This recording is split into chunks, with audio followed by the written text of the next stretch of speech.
韩先生，鉴于您的学历和工作经验不太符合现在的岗位，不过您是杜总的老朋友，交代了有合适的位置呢，会帮您留意的。是吗？未来啊，如果有合适的机会，我一定与您联系。我还有点事儿，先忙一下啊，您请自便啊。不好意思，还让您跑一趟，需要我帮您叫个车吗？不了，谢谢。我听说他跟杜总是一个高中的，最后上了个野鸡大学，还被女朋友设局骗光了积蓄。哎呀，就这鬼样子，怎么好意思让杜总帮忙的？也就咱杜总念旧，我要自己没本事啊，可没脸来求人。最后的机会也没了，照顾、帮助，也就是逢场作戏罢了。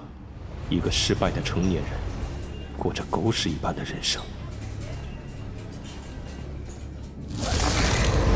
或许结束了也好。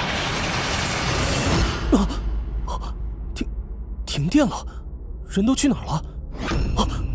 消费系统向您报到，新手礼包开启。什么？消耗此前累积的全部消费值，可以满足您一个愿望，请许愿。啊？如果这是真的，我想回到过去，想重来一次，成为人生赢家。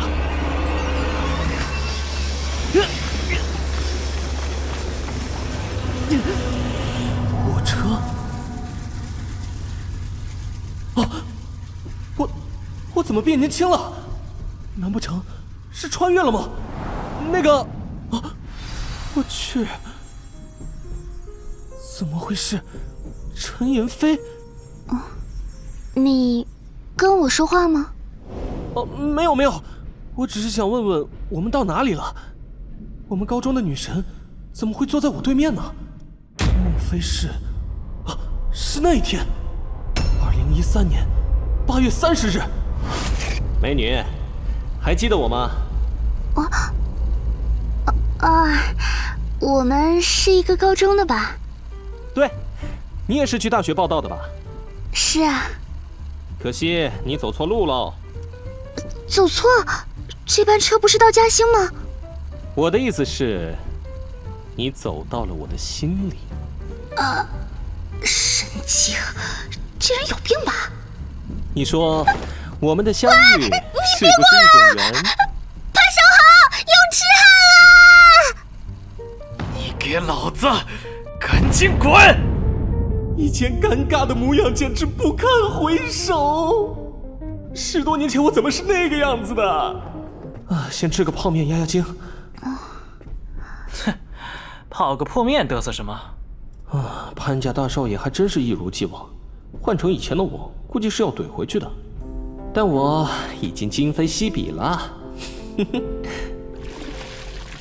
D， 许愿功能永久关闭。消费系统正式启用。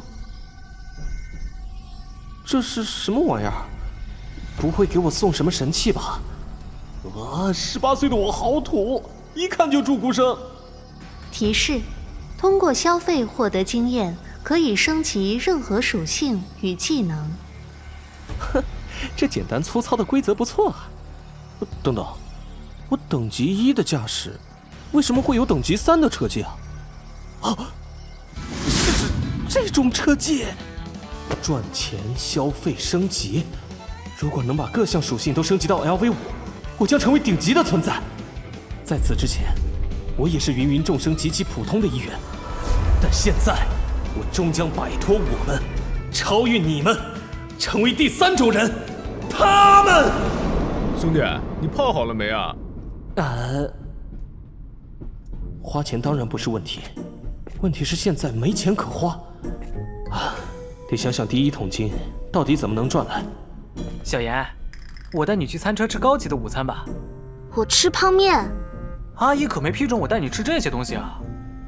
我是我，你是你，我妈是我妈，你少管那么多。你小子刚才笑了吧？没有啊。我是他青梅竹马，我做什么轮不到你这穷 baby 来笑。你能不能让我好好吃个面？起开，我要去餐车买零食。妍霏，别生气。每一次不合时宜的舔狗行为，都是在给你的对手做助攻。潘少怕不是要走我的老路喽？唉，去晚了，小零食都卖完了。哦，如果你不介意，我这里还有一包鸭腿。啊？多少钱？我跟你买。2块5，原价，童叟无欺。我没零钱，3块钱不用找了。那多不好意思啊！啊，不嫌弃的话，这半个橘子请你吃吧。太好了，没想到你准备的这么周到。都是吃货。天，他笑起来真好看。老子有钱！你要是想吃，我餐车都给你买下来。可你竟然接受这窝囊废吃过的橘子！你不要这么没礼貌！这货买个破鸭腿就是周到，我带你去餐车你又不肯。潘少航，你考虑过我的感受吗？少管我的事情，我们不合适。你不要再来打扰我了。你去哪儿？我去丢垃圾。起来！你干什么？哼，都是你的错，四眼穷鬼！哼，给我滚！没想到18岁的身体这么弱。不过，潘少，我还发愁我的第1桶金哪儿来呢？你可真是我的贵人啊！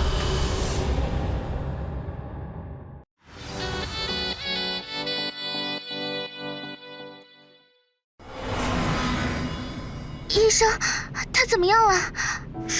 瞳孔对光反射的反应完全消失啊，深度昏迷状态，搞不好是脑部受到了重创，情况非常不乐观。下一站是哪里？得抓紧把孩子送医院去。这龟孙，下手还真不客气啊！真是疼死老子了！少废话！要不是你，我怎么会被摆脸色？废物！这厮和上辈子一样，只会用拳头解决问题。你说什么？我说，废物！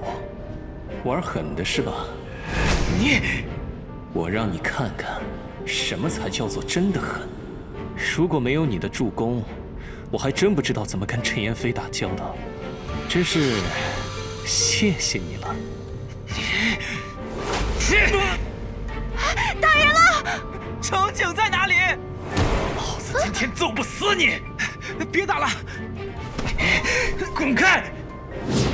潘少航，你在干什么？快住手！妍霏，你听我说，你这个家伙，loser。同学，你没事吧？医生呢？车上有医生吗？这里有人受伤。别担心，我没事。医生！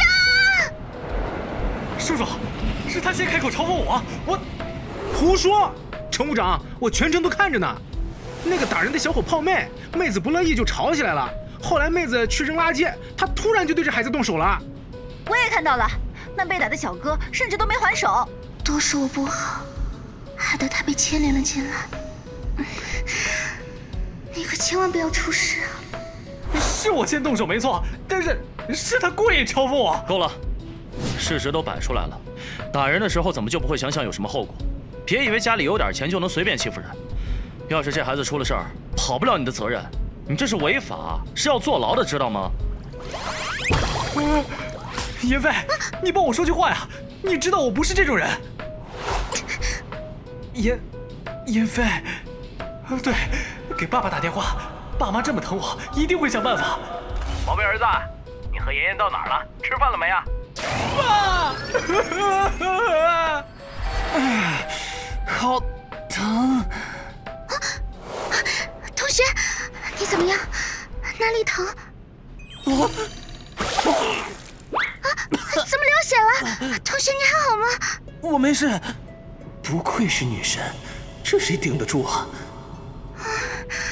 吓死我了！马上就到站了，下了车我们一起去医院。其实我还好，但你牙齿都没了一颗。掉颗牙算什么？如果只是擦破点皮，那我反倒还头疼呢。我说，这位同学，你突然动手，单方面施暴殴打，我要验伤，报案。潘少航这个疯子，怎么可以这样对一个陌生人大打出手？这要是有个好歹，小心一点，别又摔了。麻烦你了，不愧是我们二中的女神，人美心善。你也是二中的，怪不得感觉你很眼熟。女神竟然对我还有印象，在下倍感殊荣。真是的，都被打成这样了还贫嘴。可提醒我了，回头要锻炼身体。虽然我自己扛揍，但至少得有能力保护身边的女孩子吧。我可是个硬汉，思想觉悟很高嘛。不过就目前情况看，你还是先保护好自己吧。哎，疼！你轻点，我现在可是伤员。自作孽不可活。潘少航这熊孩子，这次怕是要被关个1-2天了。一颗牙就让这件事上升到了刑事事件，常在河边走，哪有不湿鞋？希望这小子以后改这暴脾气吧。护士姐姐，我这是在天堂吗？这是特意给你安排的独立病房了，并且提供最好的药品和治疗，你就安心养病吧。辛苦护士姐姐了，潘公子真是破费了呀。这个经验是不是比一开始的时候多了一些？刚才坐车和垫付的诊费虽然不是我出的，但也被列为我的消费。那我这几天的住院费岂不是也会变成经验值？如果是这样，那就太爽了。我进来了。啊？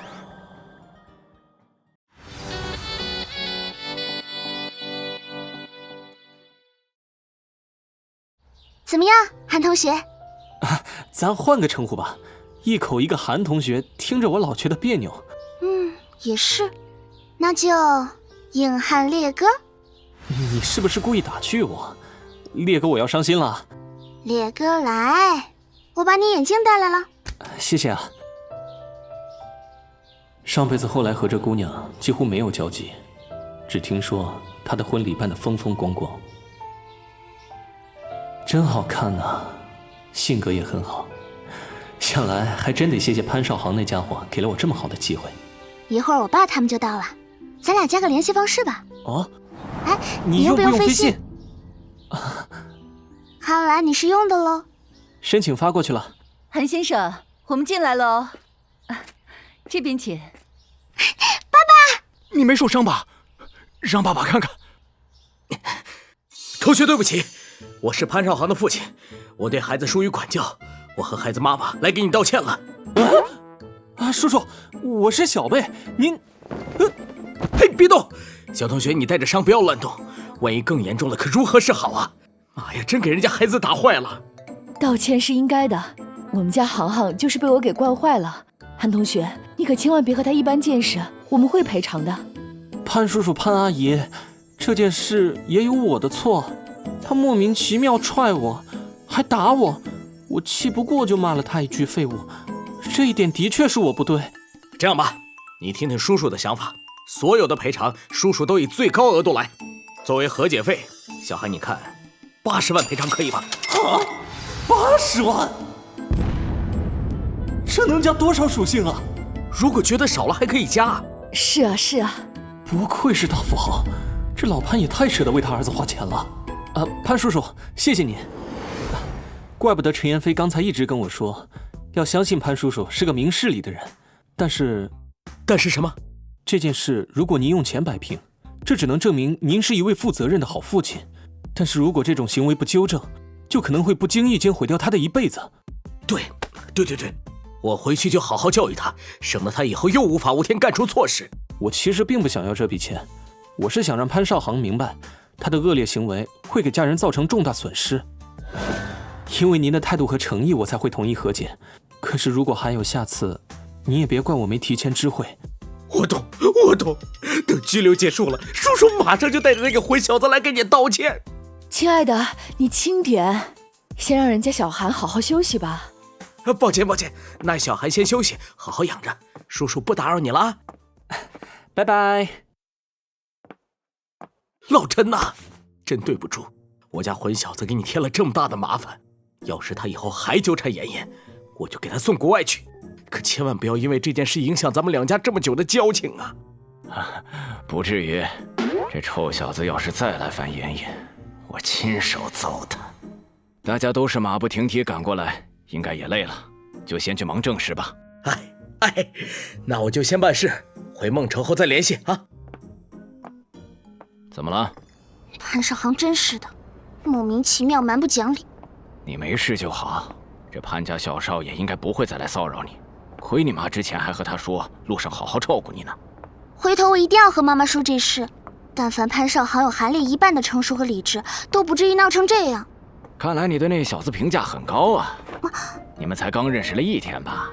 其实我们还挺有缘，他也是2中的呢。再说，人家因为我才爱的，而且我觉得这个人挺好相处的。爸爸，你觉得呢？很成熟。什么嘛，和没问一样。乖女儿啊，在你们这个年纪，能够成熟到这种地步的男孩子，一般都是被生活环境逼出来的。这样的人，比起个人感情，会更加在意是否成功。如果你问我他以后会不会有出息，我的答案是大概率会。能坚持，懂变通，心胸开阔，干脆果断，的确是个非常优秀的男孩子。爸爸，你对他的评价也不低嘛。啊，但是我要提醒你啊，和这样的男孩子交往可能会很累啊。对，乖女儿可千万别谈恋爱啊。放心吧，爸爸，我对谈恋爱没兴趣的啦。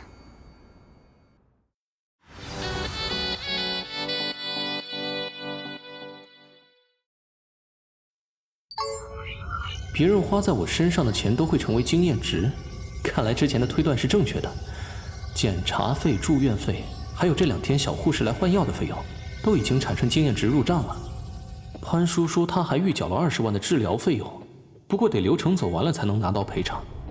目前能用的经验也就这么一点儿，能用这些干点啥呢？对了，脸上的伤不能动，牙齿也不能动，我把近视给悄悄治好，总不会被发现吧？大爷，你带孙子出来玩啊？这也太惨烈了，上辈子可没少因为近视出笑话。系统，就靠你了。好清晰。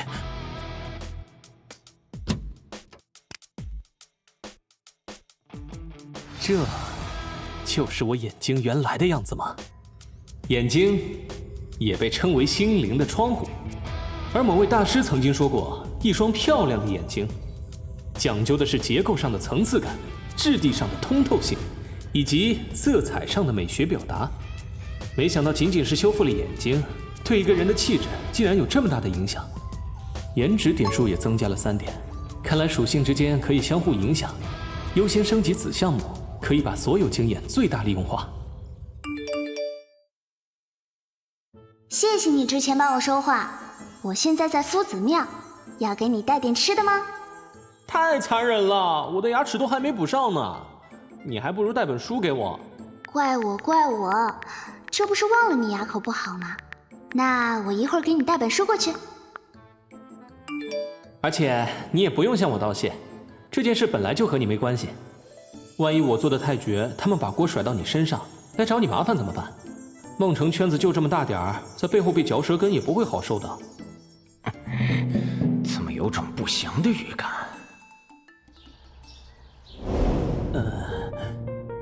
虽然我喊你帮我带本书，但你带的这本是不是有点离谱啊？你不喜欢吗？我怀疑有人在内涵我，是谁我不说。走，你走，车费我给你报销，带着这本让我伤心的玩意儿好走不送。逗你的，给你买了本小说。我就知道严女侠如此仗义，必然不会辜负我的期望。哼，翻脸的速度真快，侠女不敢当，叫我一声姐就好。女侠姐姐，小人卖艺不卖身呢。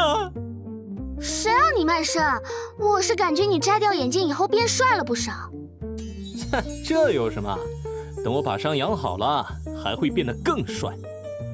你的意思是，其实你是个大帅哥，只不过颜值被眼镜封印了 ？Bingo！ 那你加油解除封印，我不打扰你了。明天出发前再来看你。啊，不听我多吹几句？明天吧，你组织下语言，明天跟我爸吹。咋还突然扯上咱爹了呢？对不起，不应该打你撒气，我太冲动了，没控制好情绪。韩磊同学，我现在正式向你道歉，希望你可以原谅我。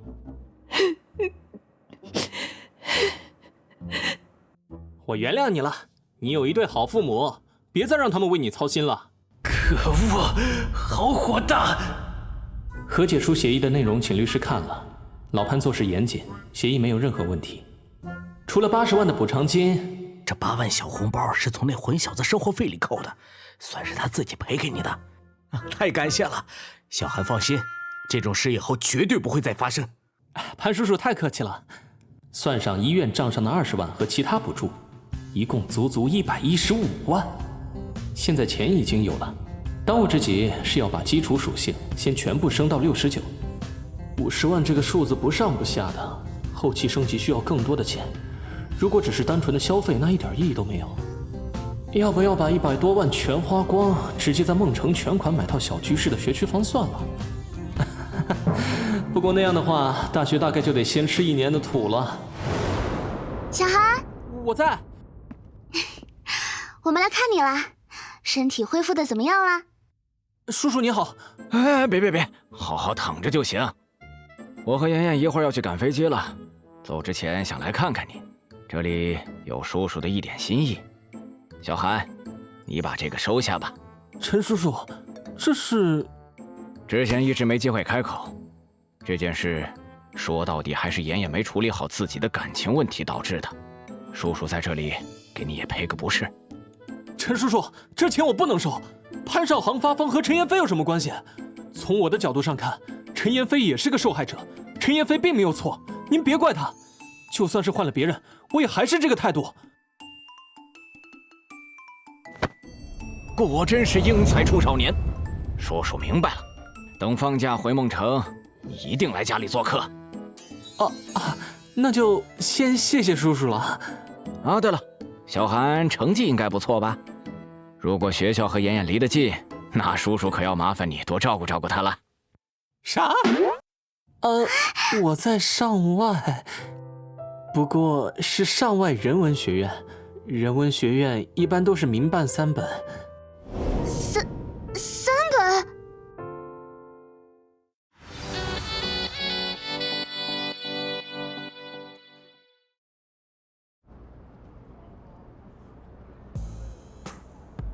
当年年少轻狂，以为成绩不能代表什么，所以走了一些歪路。成绩出来了，才觉得后悔。后来痛定思痛，用了很久的时间沉淀自己，调整心态。既然成绩已经没得救，那只能在大学里再开始下一阶段的冲刺了。说得很对，过去无法改变，抓住未来才是最重要的。这次你拿到这么一大笔赔偿金，应该会去创业吧？短时间内我应该不会考虑创业，我打算先沉下心来学习锻炼。叔叔很看好你，再过几年就是你们这些年轻人的天下喽。叔叔，您就算过个20年，也还是中流砥柱。而且陈妍霏被您教育得很好，以后一定会传承您的精神，变得更加出色。承你吉言喽，小韩。那你先好好养伤，我和妍妍先去赶飞机了。小韩，拜拜。一路平安。他也太可爱了。接下来才是真正的开始。准备出院了？对，来加个好友。好呀。未来的几年，国家也是飞快发展，过2年房价就会暴涨，赶上这趟机会的人，基本都一夜暴富。我好久没这样坐过客车了吧？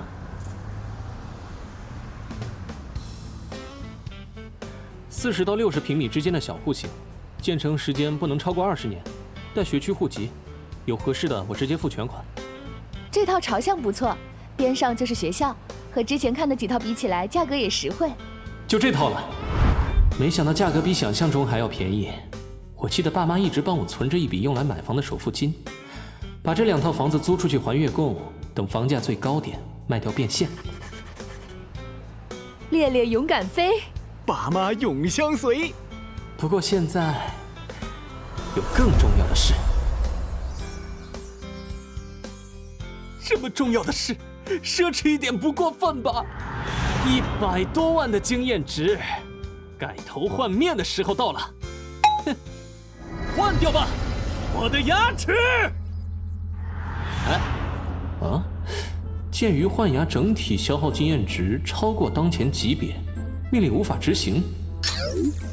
原来如此，1级的上限是69，而换牙会让颜值的评分超过这个数字。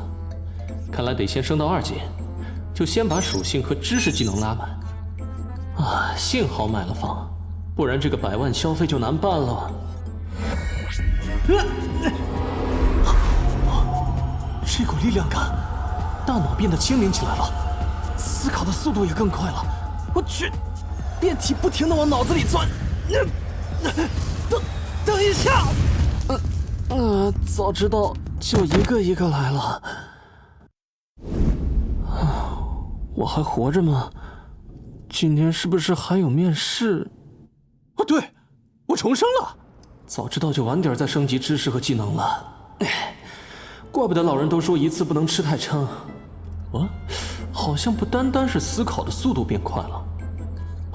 原来如此，人与人的差距不仅只是思维方式，还有知识储备。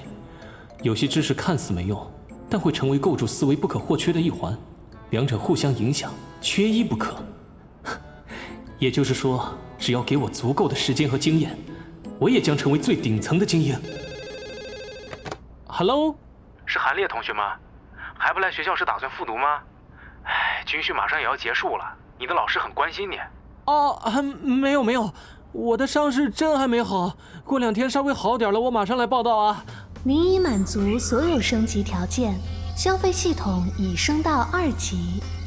改变如下：优秀级别的属性加点功能已经解锁，随时可以使用经验加点。20万呢，单项加满就要200万了。专业知识与技能的最高等级开放至4级，上限为4级999万9999经验。我去，升到4级只需要20万，但升到5级竟然要1000万。算了，升到5级想都不敢想。开启新功能，消费赠品。每一次花钱消费时，都有较低的概率获得与消费行为相关的赠品，赠品将直接存放在物品栏中。这说明能不能再敷衍一点？算了，到时候再看吧。比起这个，好高啊！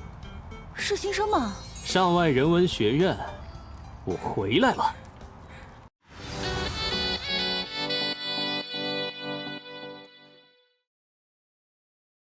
上外人文学院，我回来了。鼻梁高一点，鼻翼缩一点，眼睛下来一点。好帅！哇哦！哼，不枉费我这么多经验捏脸。看脸的社会，捏脸也是必要投资。刘老师在吗？我是商学院金融班的韩烈，今天来报到了。韩烈是吧？你先过来坐。给您添麻烦了。住院几天好的差不多了，稍微有点脑震荡后遗症，这是住院报告。还真住院了呀？没事就好。证件都带了吗？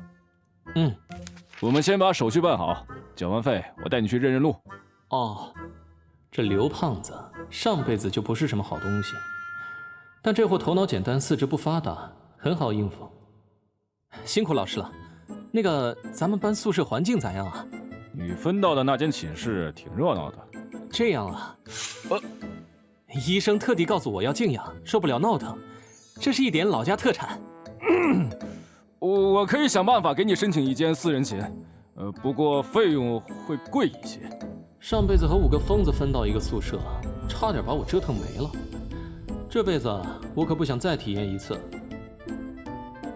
贵点没关系，安静就好。行，那我给你皮条子。报到。很好，舍友喊我去吃饭，你也记得去吃饭哦，养得壮壮的。我现在不但养得壮壮的，还养得帅帅的。2套房子也租出去了，不知道能不能在寒假前先把颜值属性堆到79。变化这么大，该怎么和我妈解释呢？不管了，还剩4万多块钱，今天先去把生活用品买了。您的东西请拿好，欢迎再次光临。谢谢。我的手机呢？过2天抽空换部新手机吧。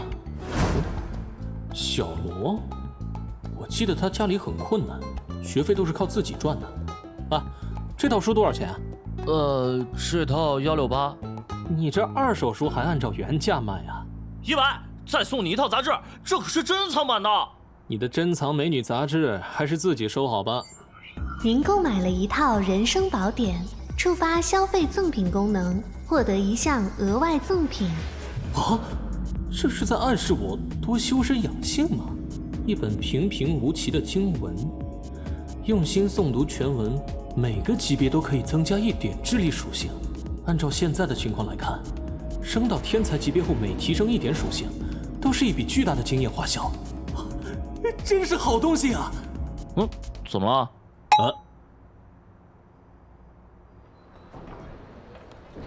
老师来了，同学们静一下，咱们班最后一位同学到了，让我们的新同学来给大家做个自我介绍吧。大家请鼓掌。上辈子因为不自信，自我介绍后被全班人嘲笑，但是现在一切都不一样了。大家好，我叫韩烈，韩烈的韩，烈火的烈，老家在孟城。我因病住院，没能和大家一起参加军训，这是我的遗憾。希望以后有机会可以弥补。很荣幸能和大家成为同学。之所以学习金融，是因为我想要在这波澜壮阔的市场中有自己的一席之地，并成为一个俗气而又善良的有钱人。我知道这有些难，但我会以此为目标努力。希望在未来可以交到几个性格合拍、爱好一致的朋友。切，装什么呢？垂死王侯千金梦，不换少年一两风。这个同学还挺有文采的。希望我们都能对得起自己的少年时代。说得很棒。婷婷，你觉得他怎么样？最后我有2件事。第一件事，班长是哪位？待会儿辛苦来找我一下，我要补交班费。第2件事，班上有没有单身的小仙女喜欢我这一款的？我年纪小，没谈过恋爱，好骗又好撩。如果有意向，拉我进群后私聊，恕不接受公开调戏哦。装什么装？不就是长得帅了点儿？咱们班不就咱寝室还有位置吗？下午也没见到这人啊。就是。娄智和段小艺，没想到这辈子都不同寝了，这群家伙还能盯上我。不过我的目标可不是你们，麻烦班长来找我一下。来了。韩同学，来加我们群吧。用 QQ 吗？让一下。哼，韩烈，你好，我就是咱们班的班长，席路婷。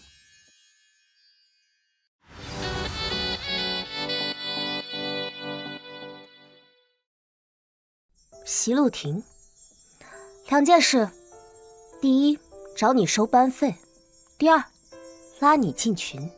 席路婷系3大女神之首，蝉联3届最美女神的称号。这妹子虽然长得漂亮，但我曾经被她坑到差点退学。班长学我说话。怎么？这你能讲2件事，说不定能交个朋友呢。可是班长，我那是3件事。进班级群和找对象，这2者之间有什么联系吗？班长，你没抓住重点呢。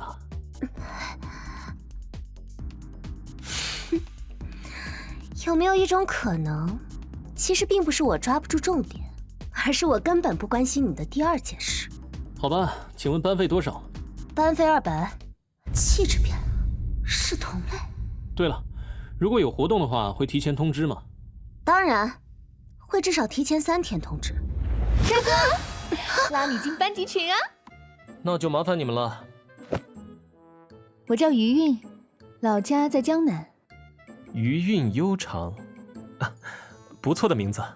你的名字也很好听啊，不知道是干柴烈火的烈，还是3针9烈的烈啊？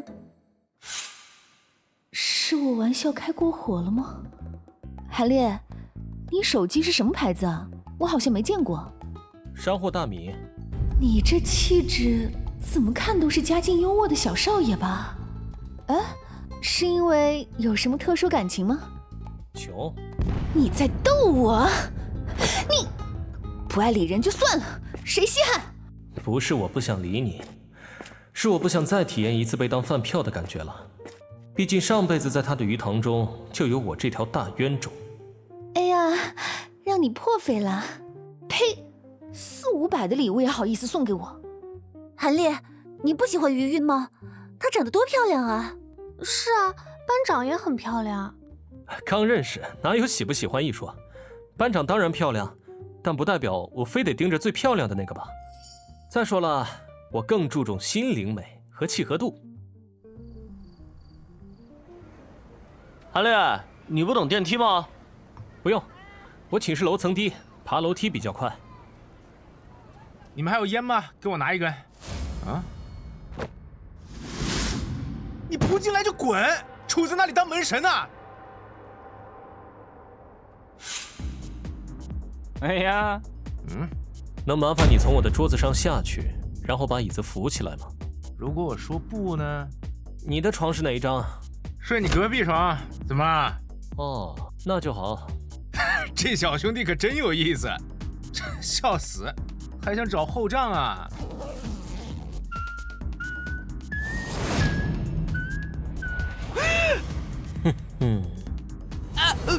啊？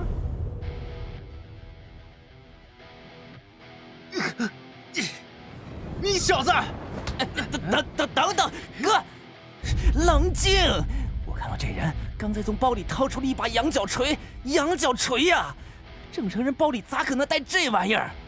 而且刚才他看了我一眼，那个眼神简直像看一个死人。忍一时风平浪静啊！你忘记当年有个马什么的案子了？这位哥在念叨什么呀？鞭挞、刑戮，他不会是想超度我们吧？要出去？那个这家伙的女朋友来了，喊我们出去聚一聚。有女朋友？哼，我是不是把这些孩子吓得太狠了？虽说有系统，但还是不能太依赖它。知识可以加点，思想不能；智力可以开挂，智慧不能。为了成长，我必须更加努力。你们说，韩烈会不会是那种名门出来的公子哥呀？同样都是商学院金融班的学生，人家住着国际交流学院的小寝，我们苦兮兮的挤电梯，怎么比嘛？你家不也很有钱啊？家里多少套房来着？不就是有几套房子吗？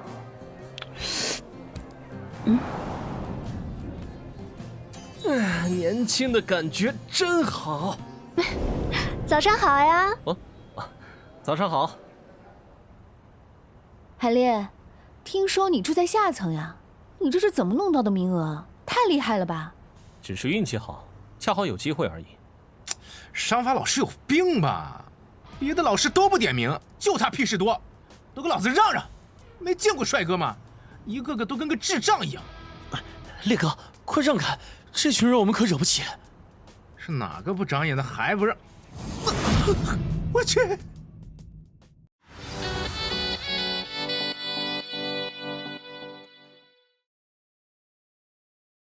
完了！怎么是这群人？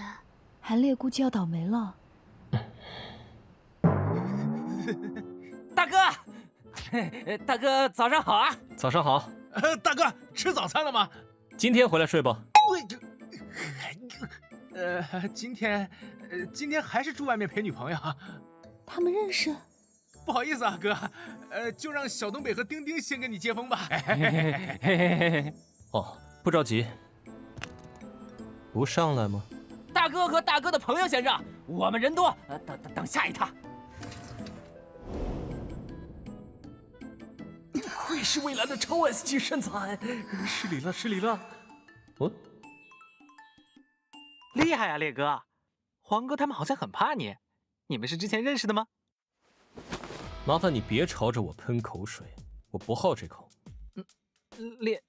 烈哥，还有，辛苦你帮我保管钱包，手脚以后放干净点儿。对不起，告辞啊，烈哥。软暴力也很好用嘛。韩烈，怎么了，班长？你不是说要和大家交朋友吗？怎么对张铁树这么不客气？我也没说过要和所有人都成为朋友吧。这里。说的也是，朋友在精不在多。那你想要交什么样的朋友啊？大概是不会问那么多问题的朋友。抱歉，烈哥太有意思了，我没有忍住。烈哥，我问题很少哦，考虑一下加个微信吧。晚点我发给你。不过我很少聊天，平时开着静音，回消息的速度可能比较慢。这就是你到现在都没回我消息的原因？也太不把我这个班长放眼里了吧！毕竟昨天晚上光顾着和镇宅兽聊天去了。不好意思，昨天晚上事情有点多，没顾上回啊。有什么了不起的？我不要面子的吗？虽然长得确实不错，但是性格太臭屁了，减分！像他这样城府深的人，我还是保持一下距离好了。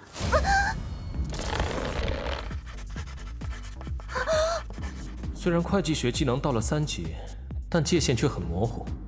这些问题虽然不难，但说理清楚才能更好地运用到赚钱上。获得了知识是一回事，掌握这些知识又是另一回事。知识塞得越多，整理起来就更困难。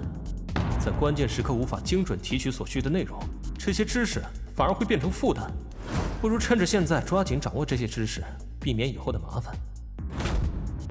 先确定整理计划，再按照优先级来依次处理吧。他这是在干什么？做题？这么快的速度？喂，韩烈，老师还没讲到这儿。我不能自学吗？能，倒是能。可是如果真有这样的自学能力，怎么还会考到这里来？过完暑假突然开窍，高考前和人打架住院，错失考试机会。其实我是个天才，但从前不思进取，现在终于浪子回头。3种可能性，你愿意相信哪一个都可以。你唬我，哪个我都不信。我选第3个。烈哥绝对是天才，我第一眼看到你就觉得你和其他男生不一样。你才是个天才吧，天生的海后，玩弄了一圈无知少年，最后嫁给了富2代，现在跟我套近乎的目的也可想而知。班长，既然你哪个都不信，不如自己来猜一猜。猜就猜。首先，你的确是一个天才，但是由于高中的时候性格叛逆，一直不愿意用功学习，直到高考前夕，你的女朋友劈腿富2代，害得你发挥失常，连2本都没考上。你气不过，跑去报复人家，结果被人家喊来的狗腿子严重伤，住进医院，直到前段时间才康复。你不甘心，决定让他们为此付出代价，开始发愤图强的学习。你保留着前女友送给你的山寨手机，也是为了激励自己，警醒自己。你告诫自己离漂亮的女生远点，不要重蹈覆辙，所以才一直和我保持距离。你自我介绍说要找女朋友，是因为你想忘记前女友，没有任何行动和回应，是因为你受过伤，畏惧新的感情。怎么样，是不是合理多了？班长，你该不会兼职在某江写小说吧？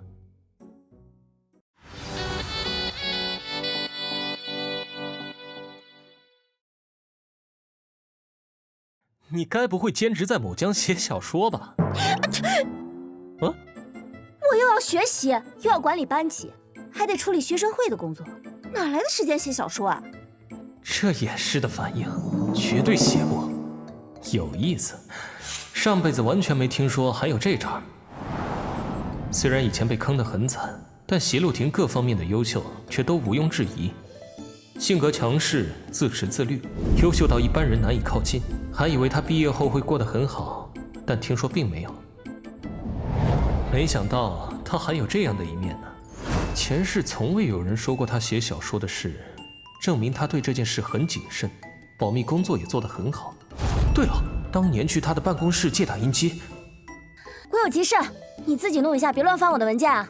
哦，无意中看到的那条消息，如果没猜错，那应该是他专门用来写小说签约的小号。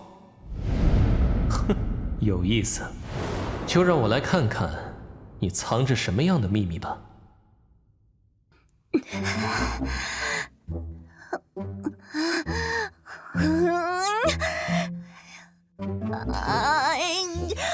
我这是怎么了？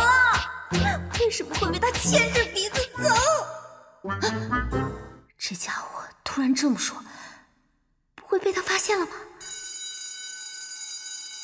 韩烈，要不要和我们一块儿去食堂吃午饭啊？不了，我有点事，你们去吧。婷婷，韩烈这个人太不识好歹了，还没人拒绝过我。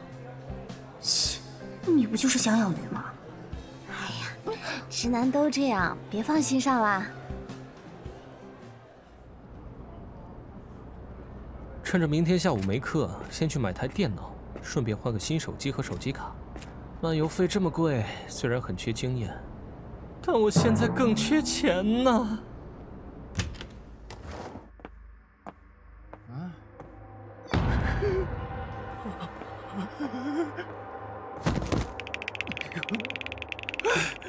我要搬出去住，好吓人呐！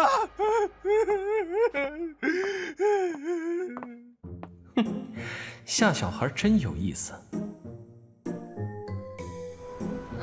需要什么？很可惜，这样繁华的景象将在短短几年内快速衰退，最终变成浪花被拍死在沙滩上。就要这个了。哦，对了，爱丰专卖店在哪一层？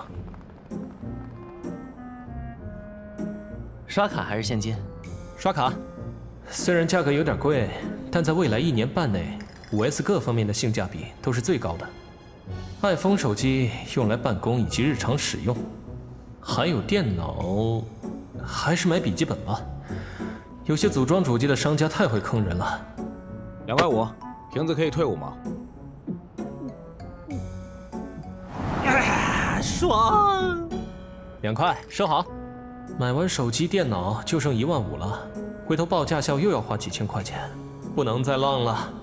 啊？不过再怎么省，手机卡这种刚需还是省不了的。您的卡，请查收。好的，谢谢。您购买了一张电话卡，触发消费赠品功能，获得一项额外赠品。之前买3大件都没见给赠品，办张手机卡你给我出货了，这次又给了我什么好东西？自动获得系统顶级权限，不可监听，不可查询。输入对方信息即可获得对方通信，可获得一切拦截，任意拨通任何号码。哈，这叫普普通通？最后这3条属性的价值根本无法估量，只要我使用得当，这张卡绝对可以为我提供巨大的帮助。哼，这必然得拿来当主卡呀！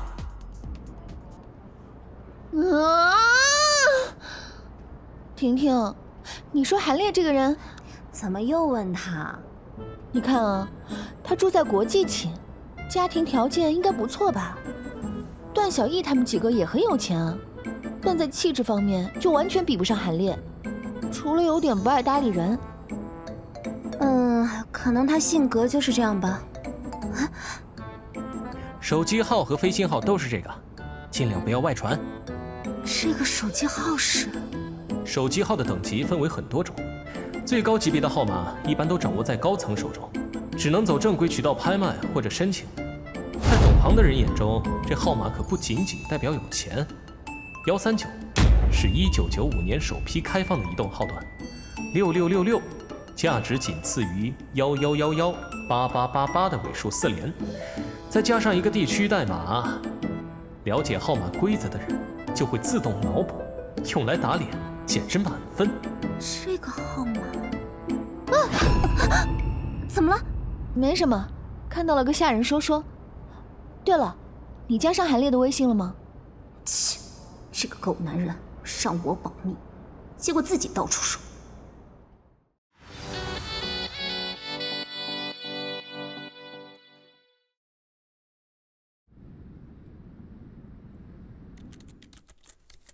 没有，也不叫这个。难道大一时期的席路亭还没建群？那他应该是在大二、大三的时候写了新小说，然后才建立了粉丝群。既然能有粉丝群，就证明他当时肯定有作品爆了。不久后就会迎来一段网文的黄金时期，大量的优秀作品被发掘，改编成了影视剧。虽然我没时间，也没写过小说，但我知道未来的流行趋势啊。以席路亭的才华，再加上我对未来的预知，必然能大赚一笔。再试试这个，哦，有了！幸好他的小号已经叫这个名字了。这姑奶奶是在写小说还是搞地下工作啊？看来直接加好友是不可能了。啊，对了，我就不信了。2013年6月7日高考结束后上传，9月1日开学前停更或者完结的作品有6本左右。根据席路亭的性子，铺第1、2本正常，连续铺3、4本还不放弃。他没那个心态和能力。排除各种因素，各方面都符合条件的作者只有这2个。烈哥，来这边。余韵要追韩烈，他不是和谁都聊得来吗？快请坐。没想到余韵对我这么感兴趣，主动向男生示好，这可不像他的风格。婷婷，烈哥来了呀。不理人，珍惜你最后的高傲时间吧。鱼儿已经撒完，就等着鱼儿上钩了。这些人物关系也很有趣。段小艺虽然现在和方菲菲走得近，但他最喜欢的是席路亭。然而最后他娶了余韵，婚后还被绿了。方菲菲最初对娄智有好感，但娄智却是余韵的舔狗大队队长。余韵和方菲菲互相看不顺眼，席路亭和余韵看起来关系好，实际上只是塑料姐妹花。精彩的大学生活才刚刚开始呢。烈哥，你下午在忙什么？都不回我短信。在寝室里看书，没注意。切什么切？你瞧瞧烈哥，再瞧瞧咱们，根本没得比。不愧是大阴阳师，任何恶心人的机会都不放过。呀，烈哥，你不会是想考插班生吧？都看着我干什么？插班生考试在明年5月，时间还早着呢。是还早，不过我觉得以烈哥你的努力，早点做准备，绝对有机会考上。哎，你想不想也考个插班生？谁不想呢？光想有啥用啊？说的像我考得上似的。试试呗，还大半年呢，动动嘴皮子又不花钱。哎，吹牛轻轻松松，到时候考不上，那可就丢人了。嗨，说的也是，不像我，毕业后不用去上班，考了这玩意儿也没用。哎，真羡慕小易，不用上班多舒服呀。小易家里不是有4套房吗？而且都在内环。谁和你说我家有4套房？是有4个单元楼，好不好？段小艺家里这么有钱吗？魔都内环的4套单元楼啊，少说也是个亿万富翁了。哎，你家房子在哪个区啊？天哪，光是租出去都能拿不少钱吧？哼，4个单元楼，哎呀，也不贵，大概工作个2年就能租得起我家一个单间了。段小艺的确是个拆二代，开发商补给了他们整个家族共4个单元楼，但是这是村里所有亲戚凑在一起才要来的共同补偿。真正属于段小艺家的，也就8套中小户型的民房和1间小商铺，他的父母借着机会开了个小超市，平时没事就收收租，日子过得确实不错。不过，段小艺家的社会地位一般，哪有他吹出来的这么神气光鲜？比起这些人，还是他更能引起我的兴趣。虽然段小艺家里有钱，但结合其他方面综合评分，依旧是个渣渣。不过，也算是一个有利用价值的渣渣。反倒是这家伙，各方面都很优秀，看起来和我们完全不是同龄人。性格沉稳冷静，加0.5分。再给颜值也加0.5分好了。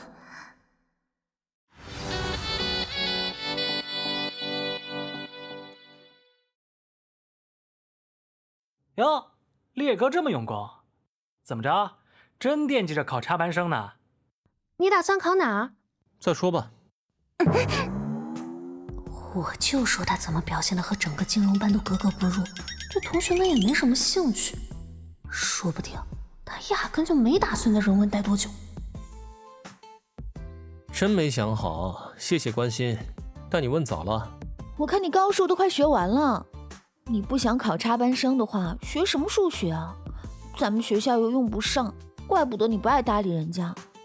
不愧是茶艺小公主，这是在拿我树敌呀！不过看着这些小朋友玩也挺有意思的，要不哥也陪着演一演？什么没想好？不会是不好意思说吧？瞎扯什么？说不定是咱们烈哥志向远大嘛，所以才不想提前告诉大家呢，对吧，烈哥？是想考复大还是交大呀？具体还得再考虑。韩烈，那你不就是会吹点牛吗？哼，你要是能考上，我给余韵跪下洗脚。楼主，你想什么呢？你倒是想得美，你也不问问人家愿不愿意。韩烈，楼主开了口，你打我干什么？这能一样吗？反正你不准学他那样恶心人。就是，楼志，你能不能别这么捞啊？韩烈果然很幽默。我开口是 low， 韩烈开口就是幽默啦。什么情况？余韵突然这么娇羞就算了，但席路婷什么时候笑得这么开心过？不能被他比下去，要不然女朋友都交不上。我家离复大也不远，等烈哥考上了，别的不说，校外租房子的事我包了。到时候烈哥来我家住，3年的房租我都给你免了。不过烈哥你可得加油啊，别到时候连报名都不敢。想激我？到时候再说吧。而且12所高校不开放金融相关的专业，挺没意思的。他没听出段小艺话里的恶意吗？不可能，他怎么可能听不出来？他只是没去在意。韩烈考哪里和段小艺有什么关系啊？哼，就是见不得别人比他们优秀。韩烈，以你的数学水平，只要目标不放太高，应该机会很大。你本身底子就不差，学习能力又强，以你的数学水平，我觉得不难。席路婷主动夸我，还给我搭了下台阶的梯子。高冷小美女突然转性了？班长都这么夸你，烈哥的数学水平得有多高啊？我都要看看有多厉害。不就是往上头填答案吗？草稿都没打。你可别说这靠的是心算，闭着眼睛乱填，我上我也行。乱填？换了你连公式都填不对。为什么没有计算过程呢？这题目太简单，心算就够了。你好厉害，我连第1章都没搞明白。烈哥肯定下了不少功夫吧？确实没少付出，不过值得。数学3级相当于清北数学系大2学生的水平了，这些题目确实小儿科。不愧是烈哥，太努力了。励志，切，这2个花痴。韩烈，以后可以找你问问题吗？我也想考插班生，可惜我学习能力不行，肯定是考不上了。你凭什么？不就是个外地来的穷小子吗？套个学霸人设就给我装起来了。还有这群人，韩烈只不过是装样子，1个2个全倒戈了。这才多久啊？连席路亭都替他说话。心算，你好棒棒啊！那我就祝你成功考上复大，早日找个好工作喽。努力，家里再支援点，大概用10年的功夫就能攒到我家1套房的首付了。不过刚毕业的那几年，估计工资也没多少吧。幼稚鬼！交完房租水电也剩没多少，但没关系，大不了你就租我家的房子嘛。看在同学一场的份上，想打几折都行。人家烈哥可是住着高贵的国际寝，还差你那点房租？3500一年和10万多一年，这还是差了挺多的。我们家的楼可都在内环，底薪没有个1-2万，还真不一定租得起。不知道韩烈家境怎么样，能不能和段小艺比啊？哼，上钩了，最好可以打起来。真想看看这家伙吃瘪的样子。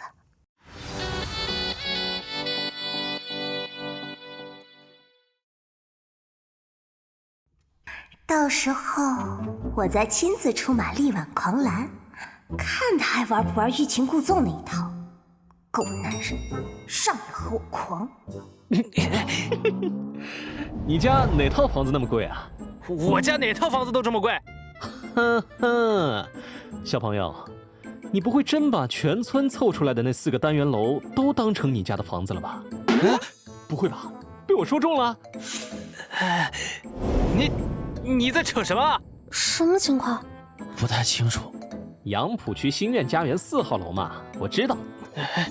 小高层1梯4户，1室户型42平，2室户型64平。你们一家3代齐上阵，拿到了1单元10层、11层的8套房子，2套自己住，6套用来出租。啊，对，还有你父母额外购买的1套48平底座商铺，用来开了家小超市。话说回来，今年杨浦区回迁楼的均价是多少来着？我记不太清了，你记得吗？现在我再给你一个重新组织语言的机会。你家哪套房子那么贵？你韩烈这家伙到底是什么来头啊？原住民抱团向开发商施压，最终整体回迁，确实很厉害。不过这事牵头的不是你家，把事办妥的也不是你家。说白了，这件事和你们家并没有什么关系，撑死就是跟着捡了个便宜而已。段小叶，你是一个被时代眷顾的幸运儿，你可以跟我炫富，但不能把炫富的资本归结于你的自我奋斗。是城市发展的洪流将这笔财富送到了你家门口，你应该对此心怀感恩。首先，你家里真没你吹嘘的那么牛。其次，就算你家里有点小钱，这钱也和你没关系。你最好记住这2件事，不要来我面前跳脚，成天阴阳怪气。现在的你什么都不是，也没有这个资格，懂？你怎么会知道这些？大魔都卧虎藏龙。来这里读书，家里人不希望我惹事，但也不想看到我被欺负。全班64个人，我惹得起谁惹不起谁，总得提前调查清楚。至于你，你在哪个层次，你应该自己有数。给你一个忠告，小朋友，这种事可别千万有下次。我的表述够清楚了吗？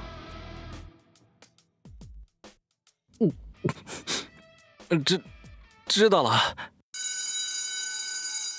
同学们上课了。今天我们要讲的内容是微观经济学。微观经济学啊，是研究社会中单个经济单位的经济行为。段小艺的反应，这个废物，这都能被翻盘。不过，虽然没看到这家伙吃瘪，但他刚才的表现简直帅呆了。像段小艺这种没脑子的暴发户，就该有个人来治治他。可是这样一来，本小姐不就白白当了次坏人吗？不如再写一本霸道总裁爱上我，就拿韩烈当原型。哎呀，情绪失控没有好处，先平复下来，再去想别的问题。有人曾说过，话要软着说，事要硬着做。刚才韩烈的表现，比我能想象到的极限还要完美。该容忍的时候有气度，该硬气的时候有锋芒。这样的人，一定要努力与之交好。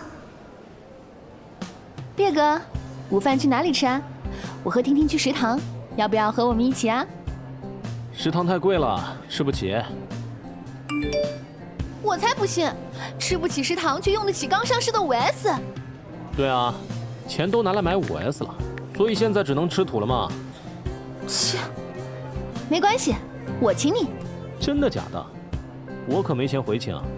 这狗直男怎么回事？老娘图的是你回请吗？不用你回请，我生活费管够，多请你几顿都没有问题。光顾着回镇宅收消息了，现在是什么情况？好家伙，我这是无意中反钓鱼了？有意思。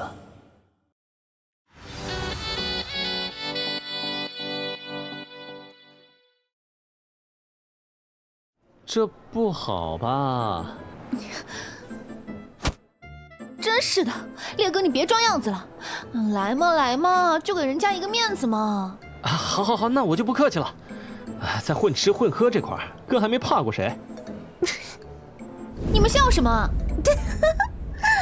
你们两个太逗了。他说混吃混喝。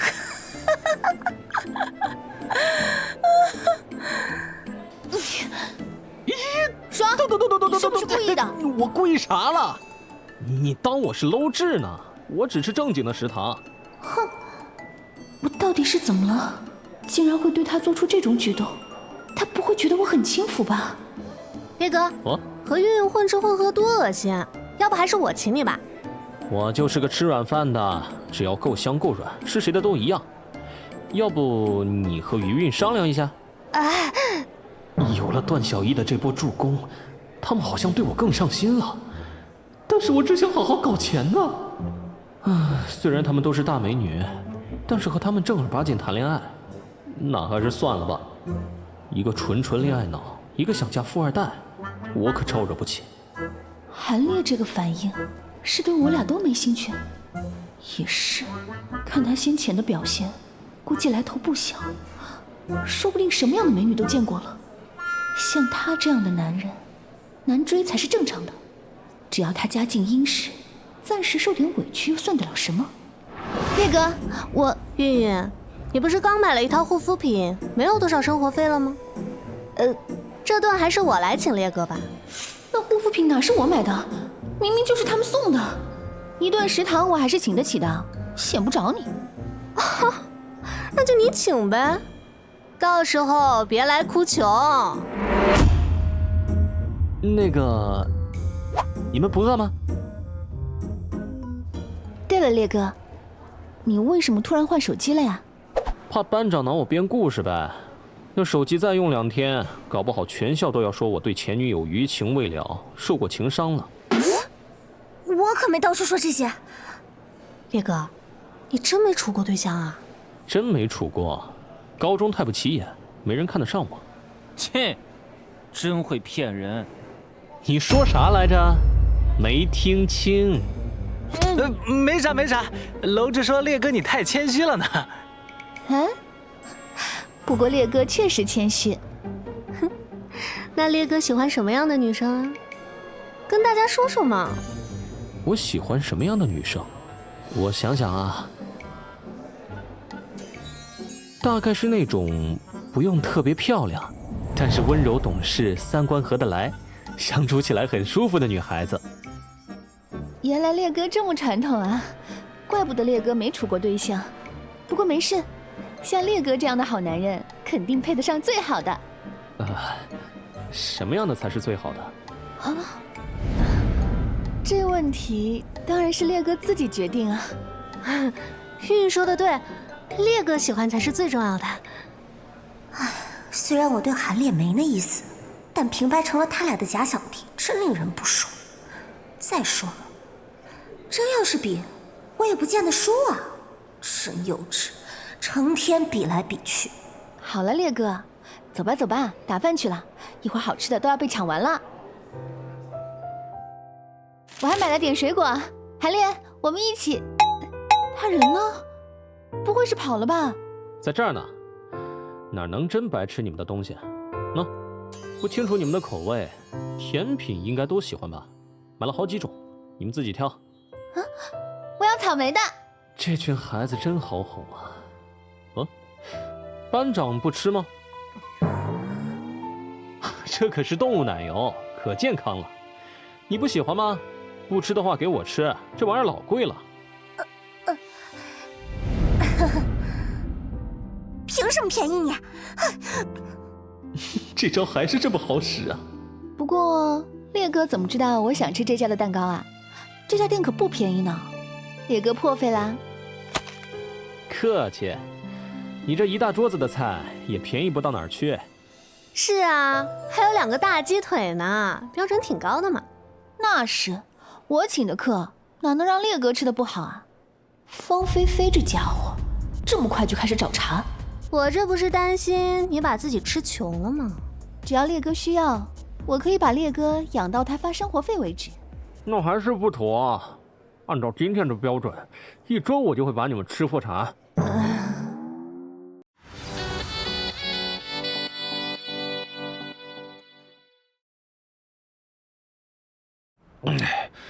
为了防止把你吃穷，明天我去蹭菲菲的饭。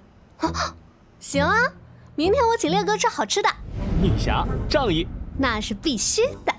你请就你请，不和你抢。以后我不请了。那你就不请呗。真是风水轮流转呢。他们现在的样子和上一世的我真像。果然，人只有迈过了坎，才能理性看待曾经干过的傻事。云云和方菲菲都快打起来了，这家伙还没反应。哎，也对，以他的涵养来看，对他们这种类型的应该不感兴趣。班长，你想吃橘子，但只剩这一块了。谁想吃了？你留着自己吃。不吃算了。比起云云和方菲菲，还是小黄瓜更有意思。以前把我坑得这么惨，岂有不还回去的道理？有趣的日子还在以后呢。大哥，你回来了。中午好，你们吃饭了没？没呢，我们一会儿出去吃。这都几点了？大哥，你吃了吗？要不咱们一起，刚好给大哥接风。不用了，我刚吃完。对了，你们今天还出去通宵？这破学校屁大点地方，除了出去上网，实在是没啥事儿干呢。这群富二代怎么混日子啊？我可太清楚不过了。现在只是上网，等过阵子，他们就会在学长的带领下发现新生活。魔都一大半的洗浴城都有他们的 VIP， 当时就很好奇，他们到底是哪儿来的这么多钱？不过现在我已经不好奇了。放心吧，以后有的是事情干，因为在不远的将来，我会比他们更有钱。哎呀，大哥，我叫齐向北，东北那旮瘩的，您叫我小北、小东北都成啊。俺家那块呢就是个小县城，家里是倒腾木材的。力哥，你家要是装房子，想搞些实木家具，跟老弟我吱一声就好啊。我叫丁宇，大家都管我叫丁丁，我是江浙那边的，家里开工厂的。大哥有需要的话，不用了。不愧是咱大哥啊！我这可是看给孩子们吓的，真是造孽。总是这个样子，多影响咱们宿舍团结、友善、和谐的氛围啊！既然咱们都是一个寝室的了，有些事我也不好瞒着大家。我这个人呢，性格上可能有一点点小问题，敏感、自卑、内向，不开心的事情总是被我压在心里，爱钻牛角尖，又不知道如何自我开解。我之前看佛经的事，是不是吓着你们了？那是我消化心魔的办法。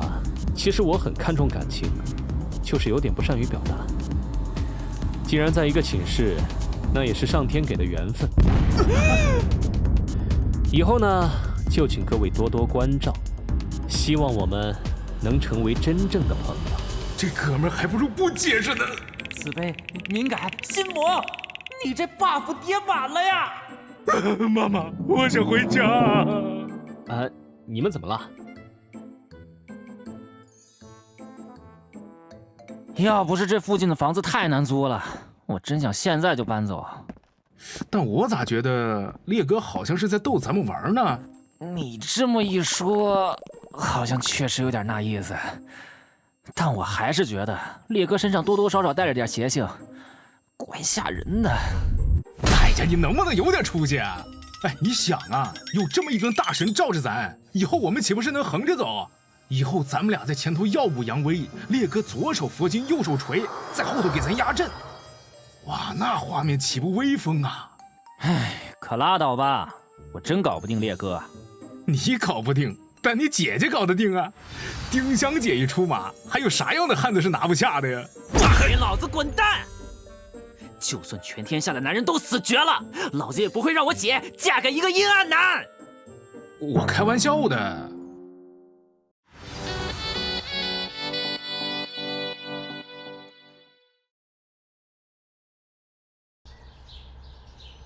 方菲菲，你们，你能别露出这种仿佛我们是负心汉一样的表情吗？婷婷，你看他，昨天吃我的用我的，今天就……等一下哈，吃确实吃了，但我可没用你的，拒绝碰瓷哈。哎，亏我还特地给你们打包了一份，看来是要被嫌弃喽。人家刚才是开玩笑的。抢什么？就是给你的。韩烈这家伙，嘴上说话不好听，但还是很细心的嘛。如果能把他追到手，那这份细心就只属于我一个人了吧？这孩子又在脑补啥呢？虽然不想和他俩扯上关系，但偶尔用来刺激一下小黄瓜倒也不错。时间就这样慢慢流逝着，锻炼、学习、规划。我过着3点一线的生活，硬要说有啥趣事的话，又是他们几个。那就是我突然变成了院里的名人，搞不好他想全都要呢。这个名气我能不要吗？烈哥，我和小东没走了啊，放假回来给你带特产啊。成，一路顺风。对哦，明天就开始放国庆长假了。没记错的话，留校的人会举办一场聚会。这是吵起来了？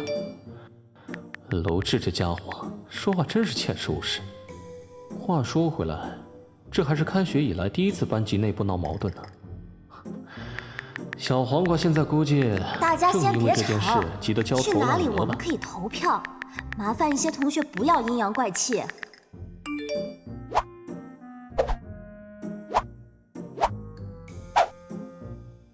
和前世一模一样，连吵架的原因都没变呢。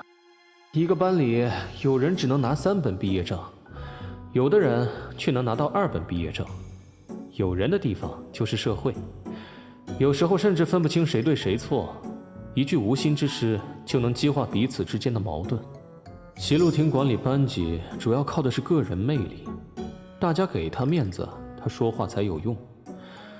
这种大家都吵上头的情况，根本就没人想给他这个面子。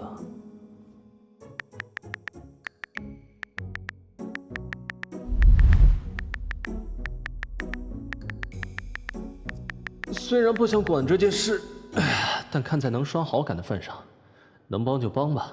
自从那天收拾了段小艺一顿，威望值直线 up， 压住班上这几个地头蛇绰绰有余。虽然现在连我自己都不清楚，我到底是哪家的少爷了。刚才的事谢谢啊，行程定下来了，明天去野生动物园，晚上聚餐，然后去石库门新天地转一转。费用我帮你交了，谢谢你的帮助。多少钱啊？没多少，不许再问了。哦。我第一次为男人花钱，他就给我一个哦，够男给我等着！生气了？啊？怎么突然就聊崩了？哎，算了算了，他不和我聊，我和小黄瓜聊去。上次可是下血本给那2个疑似正主的账号打了赏，我就不信钓不到他。啊！终于有回复了。啊，不行，我要冷静下来，还不能确定这个作者就是他。套没套着狼，等他下次回复就知道了。喂，妈，你和我爸最近咋样？儿子好得很，吃嘛嘛香，长高了好几厘米呢。知道了，我钱还够用，你和爸照顾好自己，等儿子出息了，把你们都接过来住大别墅。声音变好听了，那不是好事吗？哎呀，没哄你们，我现在也长大了嘛。那你们去忙，拜拜。烈哥，快来快来，就等你了。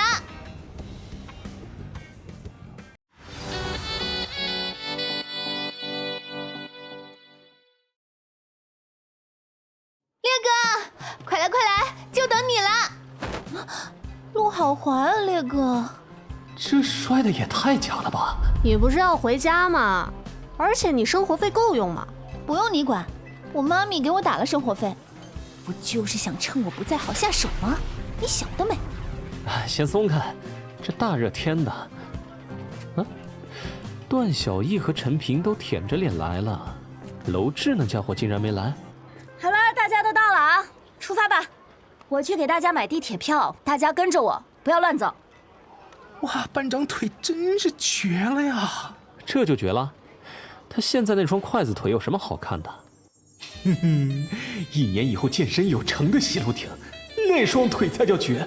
不但是个腿精，气质也很好，那女王范儿。韩烈，你们聊什么呢？赶紧跟上，走丢了我可不管。好，好，好，来了来了，班长大人。这是第1次班级活动，还有韩烈在，应该不会有人闹事吧？地铁挤死了，折腾这么久，就为了过来看个猴？哎，可不是嘛，从小到大都来这儿春游多少次了，毕竟便宜嘛，学生票才65。你以为谁家都跟你家一样有钱，家里有8套房啊？你几个意思？嘲讽我？图便宜算啥理由？你缺钱是吧？我给你补。谁嘲讽你了？来都来了，又没人求着你来。你咋了？想打架？你什么意思啊？行啊，打呀！谁输谁孬种。怎么突然就吵起来了？你们俩怎么回事？呀，他们会不会打起来啊？好吓人呢！没事，打不起来，你松开，热。哎呦，人家害怕嘛。烈哥，我也害怕。你们怕啥？他俩平时不也天天吵架吗？怎么还动手动脚的？现在该害怕的人，怎么看都是我呀！要不你们松开，我去收拾他们。不要！他们要是疯起来，连你都打怎么办？太危险了，不要过去。他们狗咬狗，烈哥不要理他们。不松开是吧？这可是你们逼我的。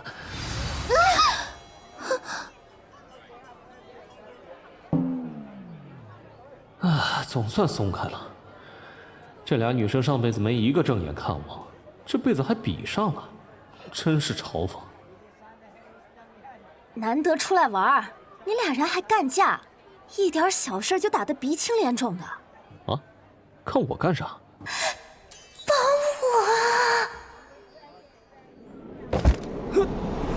我肚子好痛，我要去趟厕所。这个狗男人居然敢演我！够了！你俩想打架是吧？给我找个没人的地方打，别在这影响其他同学的情绪。现在，全体解散，自由活动2小时，饭点集合。不是聚会吗？就这么解散了？这俩人有病吧？团建时候打架，把班长气得不轻呢。还好我不是舔狗了，这谁 hold 得住啊？哎，还是拒绝掉吧。我的目标也不是他们。要是因为乱搞被小黄瓜嫌弃，那才是亏大了。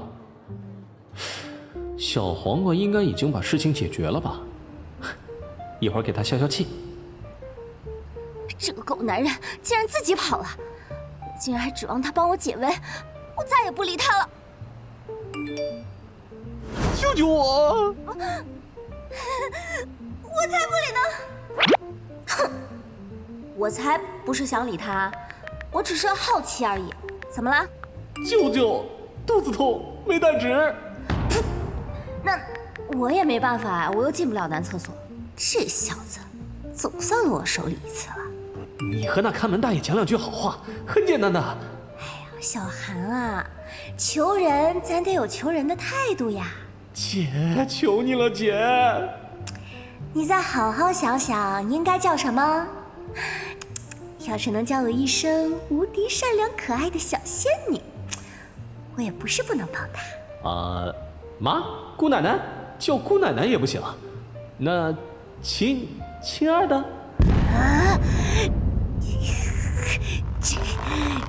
这个狗男人，你纸没了，掉水里了，被企鹅了。这狗男人就是上天派来玩我的，再理他我就是傻子，说点好话哄女生开心都不会。也是，余韵和菲菲这么舔着他，也没见他有什么表现。在思考啥呢？拿着，不吃一会儿可就要化了。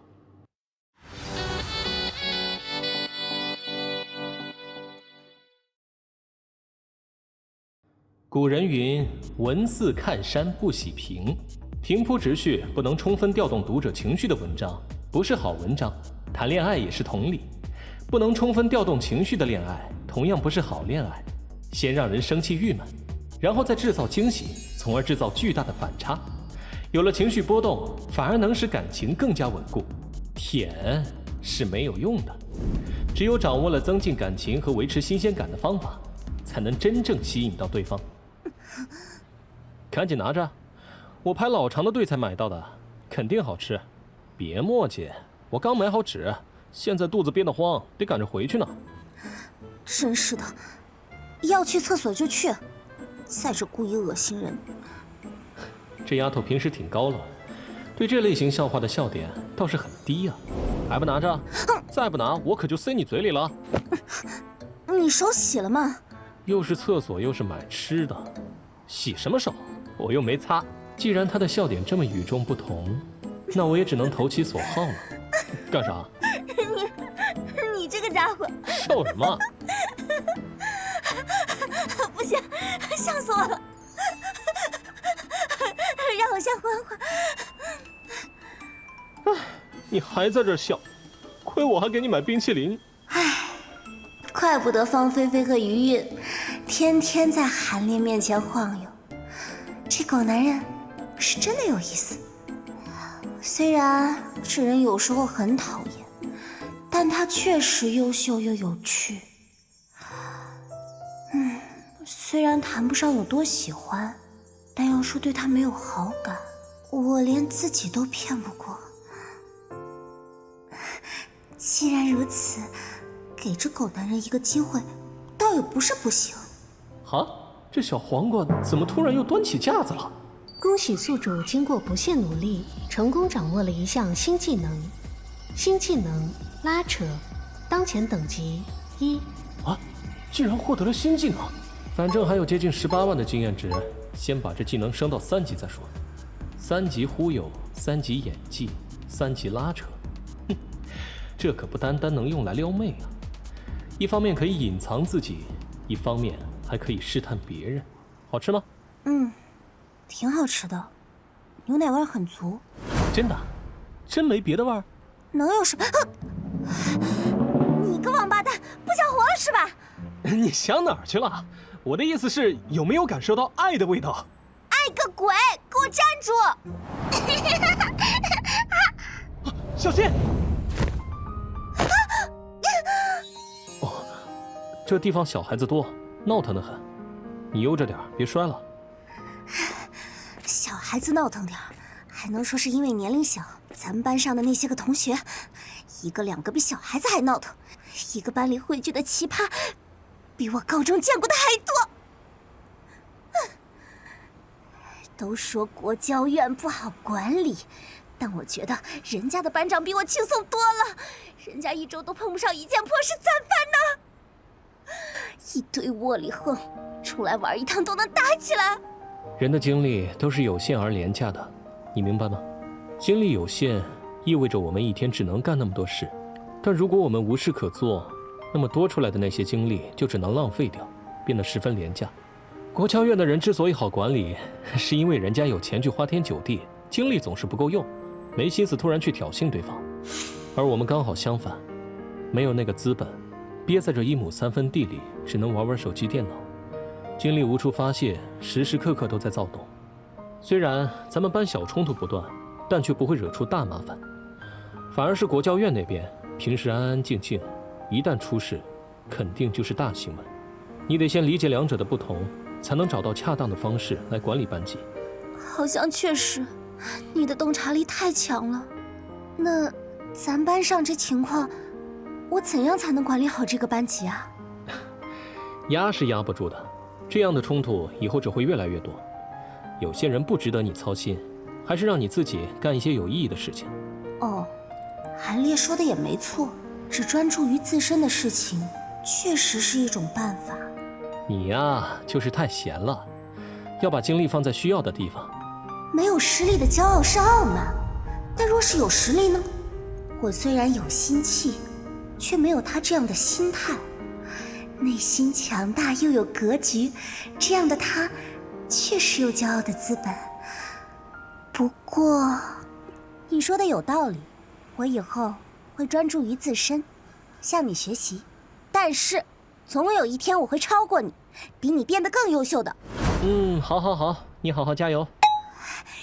你这语气什么意思？是不是把我当小孩子哄呢？我可没有。呀，婷婷，终于找到你了，你的心情好点了？韩烈，他们两个怎么会在一起？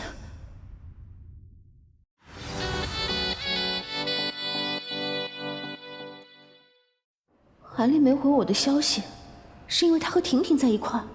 婷婷心情好些了吗？我找了你好久啊。已经没事了，我懒得跟他们生气。刚才给你发消息你都不回，担心死我了。抱歉啊，我刚才没看手机，要不要一起去大象馆？要不说男人永远喜欢18岁啊，两人站一块儿都是青春呢。等等，大象馆，方菲菲是不是在那儿来着？烈哥，你要不要和我们一起去大象馆啊？他人呢？打电话问问吧。喂，韩烈，你在哪儿啊？我得继续我未完成的事业啊！咋了？你要来给我加油啊？谁要给你加油啊？给我去死！什么事业啊？你俩刚才干啥了？这狗男人私下开玩笑就算了，我还开着免提呢。他去厕所了，再是故意恶心人呢，真是幼稚。哦。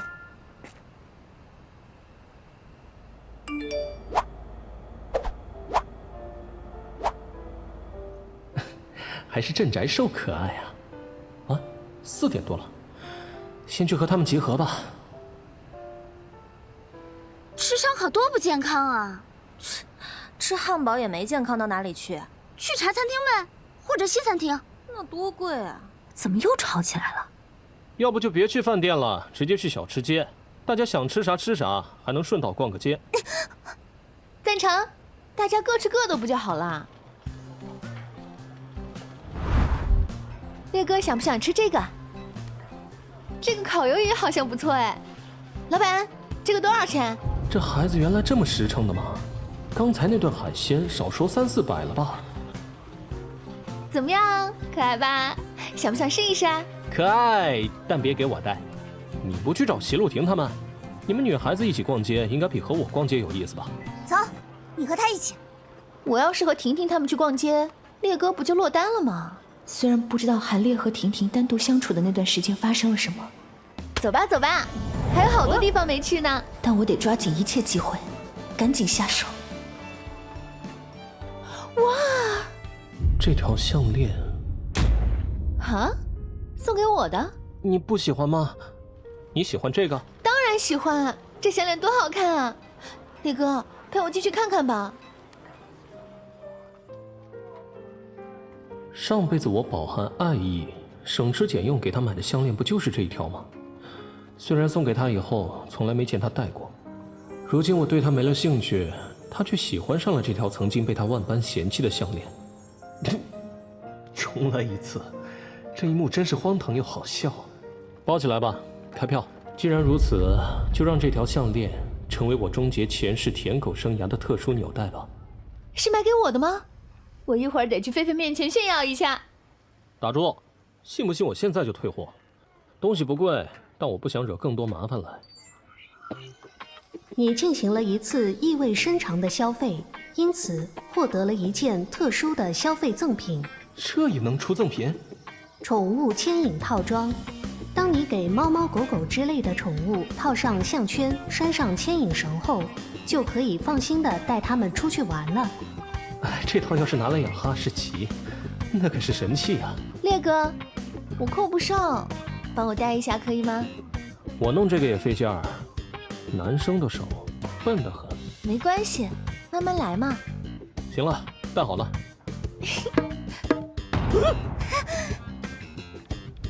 席路亭，他们咋晃到这儿来了？他误会了？不对，我心虚什么？不就是帮人戴个项链吗？有啥可解释的？哼，我想要的是小黄瓜，我的爱可是要在线上绽放的。至于线下嘛，哼，反差不强烈一些，又怎么让他对线上的我敞开心扉呢？哟，婷婷、菲菲，你们也过来了？是啊，要集合了。怎么打扰到你们了？哪有，我们刚好也准备去找你们了。既然到齐了，就赶紧回去。那就散了吧，天色不早，今天的活动就到此结束。这么无聊还不走？撤了撤了。其实我觉得今天玩的挺开心的。下次再出来玩吧，还有机会。不，没有下次机会了。在上辈子，金融班直到毕业都没有再组织过这样的聚会。人生是一场从孤独中来到孤独中去的旅途，大多数人只不过是人生中的一个过客。之前说给他听的那些话，其实也是说给我自己的。没必要为一些过客影响自己，不能和这些小破孩瞎混，搞事业赚钱要紧。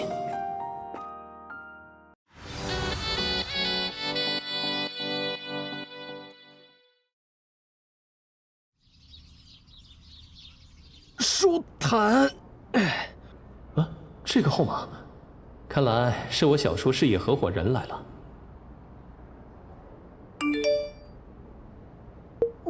我该说些什么？你好，还是问该怎么称呼啊？这可是第一个愿意和我聊天的读者啊，还给我搭上了天价礼物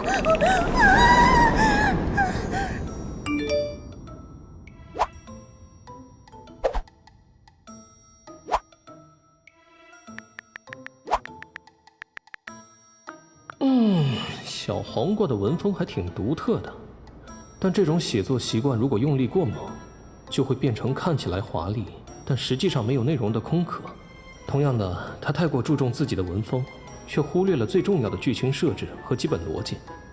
既然以后要和他合作，那么光是一股脑夸他可行不通的。夸赞的同时提出问题，这才是他现在最需要且有意义的沟通。他竟然能一针见血地指出我的问题，不愧是我的甜甜。他真的认真地看了我写的小说，有你的鼓励，我就振作多了。你能站在读者的角度，具体说说我的问题吗？或者怎样才能改正这些问题呢？这孩子是不是有点病急乱投医了？这要是随便哪个粉丝就能把这些问题都给分析清楚，那还要啥专业人士啊？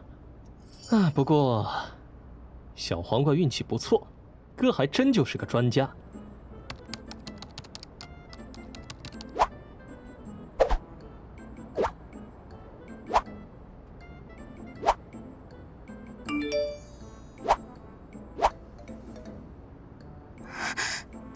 说的完全正确。我这是遇到了我的伯牙了吗？很好，接下来就让我们开始愉快的合作吧。婷婷，你还不睡吗？啊，你们先睡，我一会儿就睡了。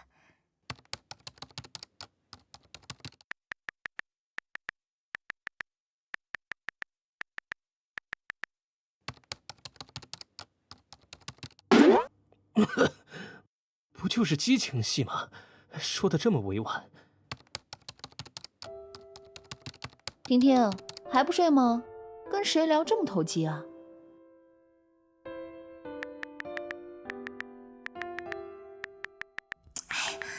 其实是骗人的，实际上我是压根没得选。席路婷这姑娘，她的性子太过于高傲了，这样的性格注定了她不能接受自己成为一个打工人。对着这样的处境，她要么自己创业，要么就嫁一个好人家。我记得她曾开玩笑说想当模特，但因为水太深，所以放弃了。那么对于现在的她来说，继续写小说一定是她当下的最优解。我有一个想法，其实我一直想写一本反传统的虐恋霸道总裁文。男主是一个英俊高傲且腹黑冷酷的真霸道总裁，而女主席梦是一个高颜值并且性格善良坚韧的伪灰姑娘。男女主在火车上相识，经过了一连串的事件和巧合，他们互生情愫，开始发糖。然而媳妇的公司和男主在生意上产生了冲突，男主骨子里的冷酷和狠辣让他毫不留情地把媳妇送进了监狱。女主和男主因此发生了巨大冲突，而女主的姐姐为了保护女主，和男主签下不平等条约，以身饲虎。最终女主得知一切真相后彻底黑化，她从一朵什么都不是的小野花迅速成长为了高冷狠辣的大女主。随后她回到男主身边，虚与委蛇，开始了自己的复仇计划。你觉得这个故事怎么样？这么厚一本呢，得再解锁个过目不忘的技能才行。席路婷，班长，早上好呀。你是要拿这本书吗？我帮你吧。你真要写小说啊？不是你说让我专注自身吗？我觉得多发展些兴趣爱好也不错。小说写得好确实赚钱，可惜我不擅长，不然我也试试。谢谢你帮我拿书啊，我还有事就先走了。那班长加油，假期快乐。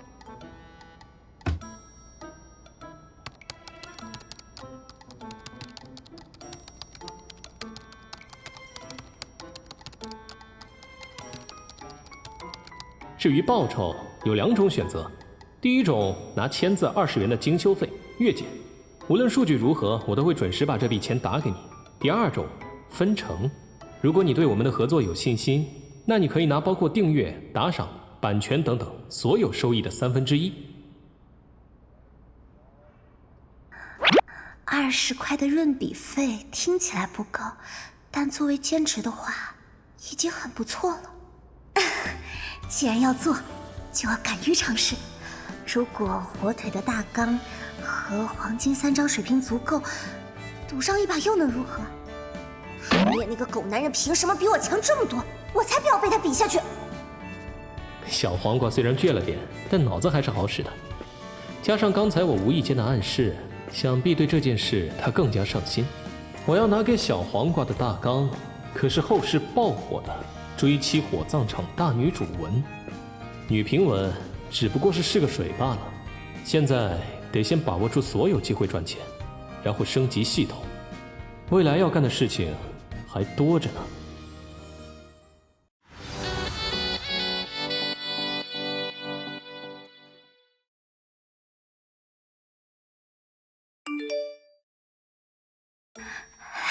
终于来了，这都3天了，我还以为他要割我。婷婷，我们走啦，晚点给你带饭回来。你们快去吧。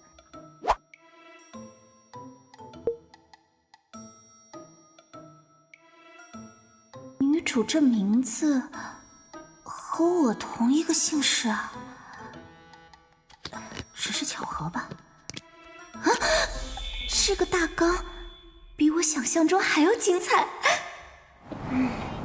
虽然有英雄救美的俗套环节，但故事中人物表现都很出色，尤其是这个男主，仅通过服装、手表、言谈等细节，就剖析出了对方的背景实力，语言犀利又刻薄，面对被激怒的对手，从容不迫地揭开自己的底牌，将对方的自信彻底击垮。虽然有些地方的用词和描写太男性化，女主角的反应也不太到位，但这只是些小问题。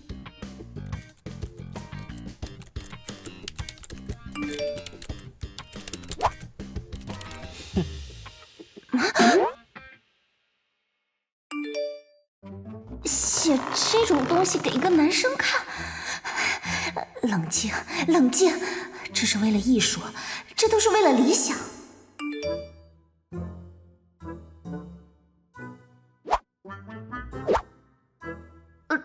怎么更接近了呀？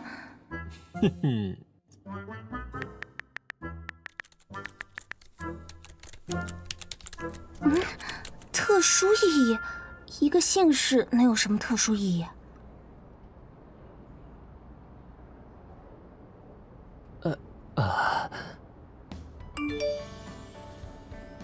真的，我通关了。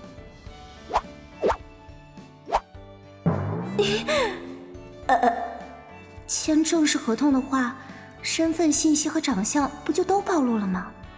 如果这本书的成绩很好，那1/3的分成就会很多。没有合同的话，我也不放心。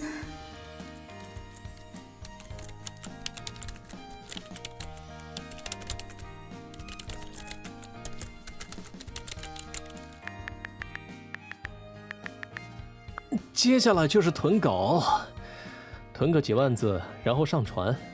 柴了几天没收拾，先下楼倒个垃圾吧。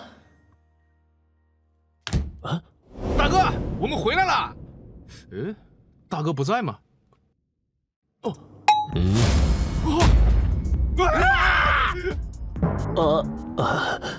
回来了，顺手帮我把灯打开呗。怎么了？不进了吗？哥，你干啥呢？咋不开灯啊？那袋子里装的是什么啊？忙着收拾垃圾呢，赶紧进来。原来是这样啊！哎呀，这种事怎么能让大哥来干啊？等我们来收拾就成。对了，烈哥，给你带了点特产，这是我家厂子里自己做的，我和我姐啊从小就吃，绝对干净卫生。来，烈哥尝尝看，放心吃。零食加工厂啊，我小时候可羡慕那些家里开零食厂的同学了。不错，好吃。嘿嘿，烈哥喜欢吃的话，我喊家里再寄点，管够。大哥，我也带了特产，这些都是咱东北林场的特产，不知道大哥爱吃啥，就啥都带了点。哥，你拿着吃，吃不了的就给别人。好家伙，这也太多了，我尝个味儿就行，你们自己留着吃。哎，我们从小吃这些，现在一口都不想碰了。哎呀，专门给哥带的，别和咱们客气啊。好吧，谢谢啊，你们这可太实诚了。哎，我和你说啊，我这次回去，真的假的呀？兄弟你不行啊！这俩傻孩子不会是被我给吓成这样的吧？不过如果我没吓住他们，那挨欺负的就是我自己。从小被惯着长大，这些个孩子为了随大流，啥事都敢跟着干。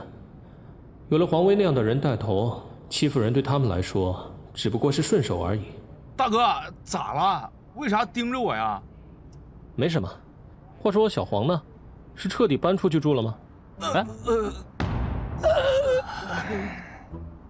他呀，搬不搬都那么回事吧，反正他指定不敢在大哥面前嘚瑟了。行吧，其实也没啥事。不早了，收拾收拾睡觉吧。你俩给我带那么多特产，我也怪不好意思的。明天我请你们吃个饭吧，礼尚往来。那就不和大哥客气了哈。大哥先睡。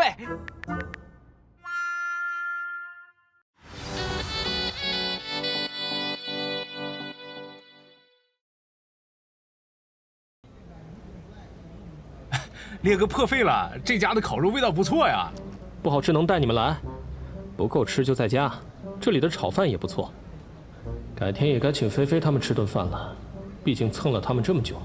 哟，潘哥豆腐，好巧啊！丁丁，你什么时候回来的？嘿，我昨晚刚到。哎，你们呢？吃饭了吗？我们也是昨晚回来的，还没吃饭呢，刚出来没一会儿。咱们班同学，国交院校花，漂亮吧？很漂亮。要拼个桌吗？刚好认识认识。可以吗？我好不好？那就麻烦你们了。有缘千里来相会啊！既然缘分到了，那就由我来介绍大家认识认识。这位活泼可爱的大妹子是咱们金融班的班长付豆豆，外号豆腐。叫我豆腐或者豆豆都行。哎，这位就厉害了啊！咱们班的班花兼国交院院花，全校最受欢迎的大美女潘哥儿。小东北这孩子不愧是东北来的，我替人尴尬的毛病都要发作了。这位呢，就是咱英明神武的。我叫韩烈，商院金融班的，很高兴认识你们。商院金融班的韩烈，好耳熟啊！哦，你不会就是那个被商院2大美女倒贴，天天抢着请你吃饭的男生吧？这话题变得这么快吗？哇塞，大哥这么牛！哎，这么精彩的故事，怎么不给兄弟们分享分享？这有啥可分享的？我们先点个菜吧。你们要再加些吃的吗？哎，成，今儿个咱们烈哥请客，想吃啥随便点。这不好吧？怎么能让刚认识的人请客？要不还是我来请吧。没关系，我来请就好。碰上了就是有缘，没必要因为一顿饭搞得这么刻意。大家都不差这一顿烧烤的钱，我和你们也算半个同学，就当是同学小聚一场，吃得开心最重要。哦，那就谢谢烈哥啦。客气。不过，为什么你们都爱管我叫烈哥？这么叫着顺口呗，总不能直接管你叫烈烈吧？你说的很有道理。你再点一份尝尝。潘哥啊，以前只是远远的见过一面，小东北他们和他竟然是同窗，而且他不应该是那种家里有钱、高高在上的小公主类型吗？可以为了同伴而接受陌生人的拼桌，在别人尴尬的时候出声解围，做事也大大方方。这性格可是和传说中的完全不一样啊！果然是耳闻不如眼见。韩烈，我不太能喝酒，但是能陪大家一杯。今天你坐着，请。能喝多少算多少，咱们不搞那些个酒场上的陋习。实在不行，点些果汁饮料。女生出来喝酒喝多了也不安全。你说的对，只要你们不介意就好。哦，你的眼睛好像很特别。我母亲是少数民族，我遗传了她的红眸颜色，是不是很怪？不会，特别的漂亮。你是哪里人？孟城，听说过吗？哦，矿产资源很丰富的一座新兴城市嘛。风景怎么样？山倒是挺多的，不过没什么风景。采矿带来的破坏。发展的代价。哎，大哥，你看那边，那个大美女是不是你们班上的那个来着？嗨，班长。班长？商院金融班的班长不就是席路亭？潘哥？席路亭、潘哥，两者被誉为人文学院的绝代双骄。席路亭当了班长，又参加了学生会，目标十分清晰，以文艺部干事为跳板，慢慢走上高层，锻炼自身能力。潘哥，国交院金融班的学生，对学校里的一切都不感兴趣，什么都不参与，安安心心地等着出国留学。按理说，这两个人应该没什么交集才对。没交集才怪！我在学生会忙得要死要活，好不容易会长给画了个大饼，大一下学期就把文艺部副部长的职位交给我，还没高兴2天呢，就听说这个副部长的位置其实是特地给一个新生空出来的。学生会私底下三顾茅庐去请那尊大佛，但人家压根儿不愿意来。就算如此，这个副部长的位置也要给人家留着。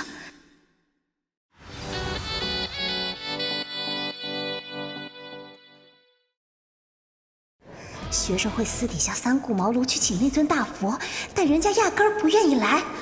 就算如此，这个副部长的位置也要给人家留着，直到确认对方是真的没兴趣，这个位置才轮到了我。哼，老娘任劳任怨的工作，到头来就为了捡一口别人不要的剩饭。而这尊学生会请不来的大佛，就是这位国交院金融班的潘哥潘大小姐。哼，韩烈怎么会和他坐在一起？这狗男人是交际花吗？余韵霏霏还不够他狂呢。哼，韩烈，你怎么回事？余韵还在寝室等你消息呢。哈，上来就搞我？我们不是刚成为战略伙伴吗？我这2天也没得罪他吧？我请室友吃饭呢，刚好碰上了国交学院的同学，简单拼个桌。啊，班长，你是出来吃饭吗？待会儿麻烦你帮我带点东西回去吧，算是我请你们全寝吃烧烤，见者有份，也省得你再排队等桌了。呵呵，这狗男人什么意思？欢迎我！哇，有瓜的味道。都碰上了，那就来一块吃啊！现在排队那得等多久啊？吃完了再单独打包不就得了？服务员，加张椅子。我去，你个二愣子！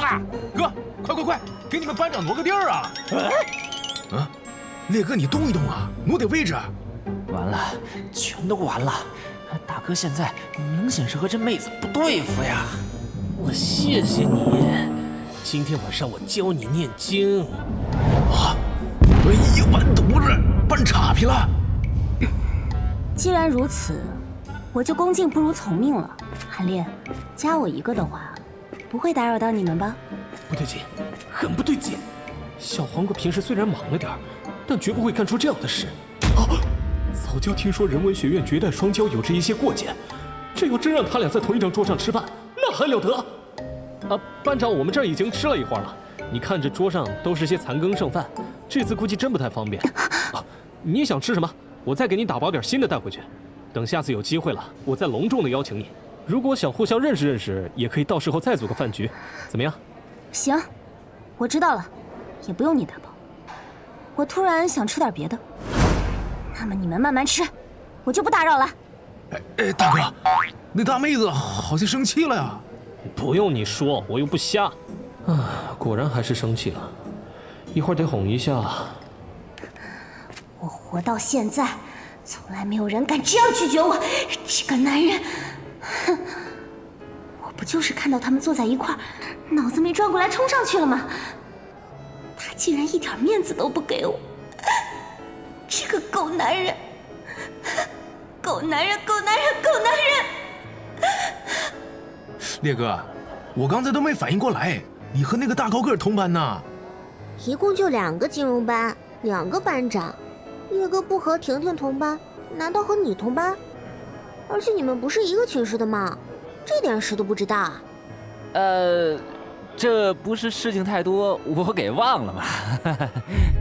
总不能说是大哥威压太足，我们压根儿不敢问吧？他就这么走了，估计心里不好受吧。既然大哥和他不对付啊，那他走就走了呗。他这么上来搭话，我还以为是大哥这熟人呢。我和婷婷都在学生会里，虽然见面不多，但我觉得他人还不错啊，做事也很认真。你呀，有些时候不能光看表面的东西。我也听说过席路婷这个人，虽然做事认真，但是性格有时太强势，太双标。这样的性格很容易得罪人的，很多人都和他不对付。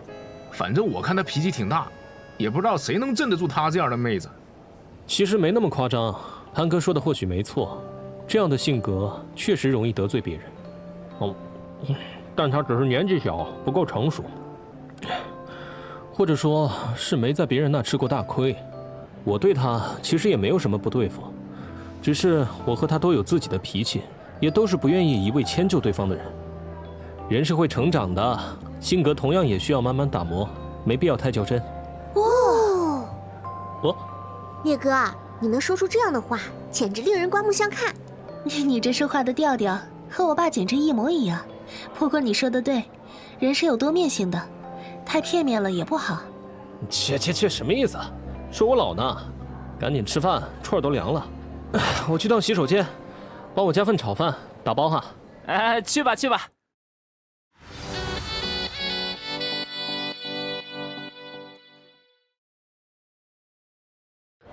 我去趟洗手间，帮我加份炒饭，打包哈。哎，去吧。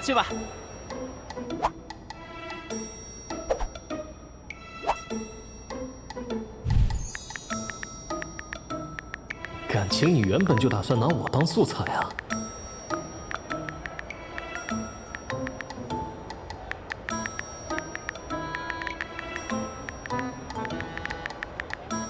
不是你这丫头突然冲上来的吗？话说我也没刻意冷着张脸吧？算了，先哄人再论对错。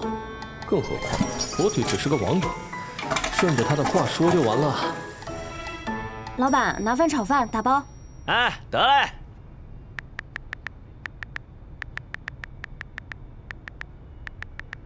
不理，那可使不得。我有点急事，离开一会儿，你们慢慢吃。一会儿我要是没回来，小东北，你负责帮我结账，别弄丢了啊！有事给我发消息，保证完成任务。哎，不过烈哥，我们好像没加任何联系方式啊。哎，我大哥去哪儿啊？不知道。大妹子，你这份炒饭要加点啥不？加蛋2元，加火腿肠3元。加份蛋。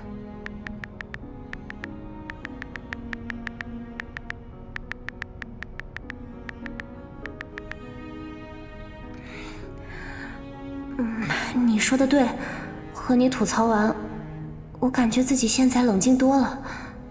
妹子，炒饭好了，一共10块。啊，好，马上。哎，我钱包呢？不会是没带出来吧？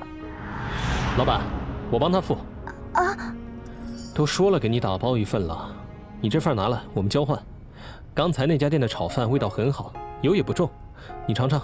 干嘛不换？这家的炒饭我吃过，重油重盐还贼贵，你不怕吃了爆痘啊？呵呵，我谢谢你的关心。哼，吃炒饭长不长痘我不知道，但和狗生气绝对会长痘。既然是你买的，那就你拿去吃。再见。看起来是真生气了。事出反常必有妖啊！小黄瓜今天突然改了性子，这很不正常。要说唯一奇怪的地方，那就是他和潘哥的那股子迷之火药味儿。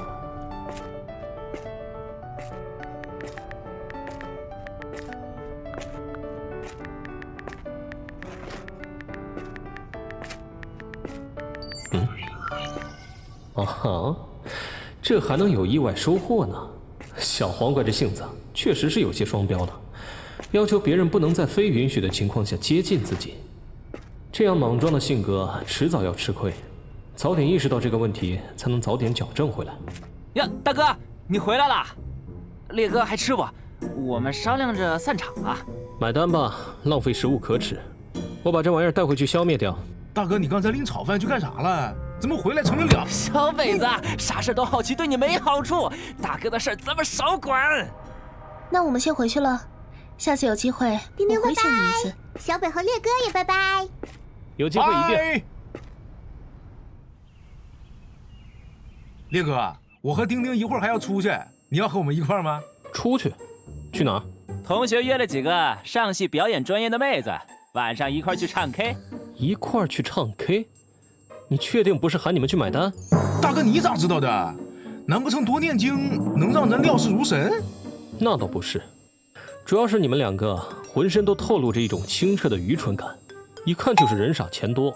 你们去吧，我就不去凑热闹了。大哥，真不去啊？那些妹子是跟我们班单子豪认识的，一个两个都是大美女，指不定就看对眼了呢。真不去，我可掏不出大把钞票替他们买单。更何况我现在对美女没兴趣。那咱们班花那种类型的大美女呢，也没兴趣啊。我和丁丁可以帮你助攻的，业务挺广啊，还能帮忙助攻。既然如此，你咋不自己追啊？大大哥，你开啥玩笑呢？这种妹子我追不上、养不起、罩不住，就连她主动倒贴我恐怕都得掂量掂量。没错，人贵在有自知之明。不错，竟然这么有觉悟。那必须的，也不看看我们是谁小弟。什么小弟不小弟的，又是大哥又是小弟的，不知道的还以为这宿舍住了仨街溜子呢。赶紧出去玩，别碍着我看书。走啦，大哥。国庆假期结束后，11月11日，一场由龙头们提供技术支持、证券独家合作的炒股大赛便会开始。赛制共分为3轮，战线拉到明年1月27日，名额向全社会开放。一旦晋级总决赛，便会拥有100万的真实资金操作权。在最终的2周比赛时间里，参赛者用这100万赚到的所有利润，都属于参赛者的合法收入，不但能验证我3级金融的实战水平，还能借此机会大赚一笔。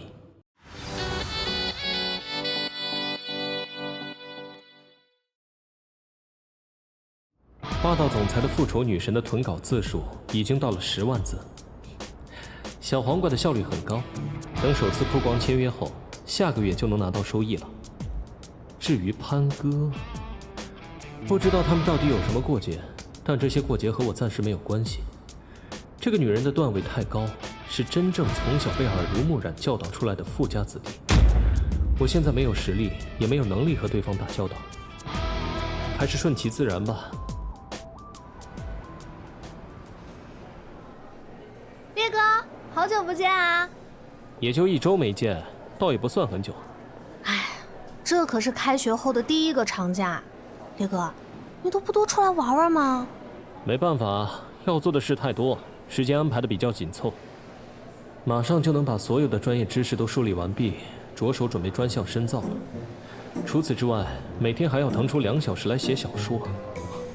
只有忙起来的人才知道，一天24小时完全不够用。是啊，忙都忙，忙点好。可我听说有人嘴上说着没生活费，暗地里却偷偷请隔壁国教院的院花吃饭。停 ，stop！ 你是被余韵传染了吗？怎么阴阳怪气？哪有，我这不是在关心烈哥吗？哎，烈哥，你和婷婷闹脾气啦？你问这个干什么？婷婷昨天回来的时候脸色超差，我们问她怎么了，她冷冰冰地甩了一句：“撞见你们烈哥请人家国教院院花吃饭呢。”余韵提完以后啊，那脸都黑了，他俩脸色一个比一个差，搞得我都不敢继续问了。好啊，你个小黄瓜，瞧瞧这阴阳怪气的小语气，咋还悄悄告黑状呢？烈哥说说嘛，到底发生什么了呀？没发生什么，我请室友吃饭，撞见了人家的班长，就一块拼了个桌，吃到一半被你们婷婷撞见了，我没让她加入饭局，她就生气了呗。就这样？就这样。哎，我还以为发生啥大事儿了，没有大瓜，好失落。不过烈哥，你竟然连婷婷的面子都不给啊！我又不是他的那些舔狗，什么都得顺着他的意思来。要是给他面子，让他俩坐到一块儿，那可就更热闹了。烈哥，你对婷婷真没意思啊？哼，我对他有没有意思关你啥事？笑笑笑，就知道笑。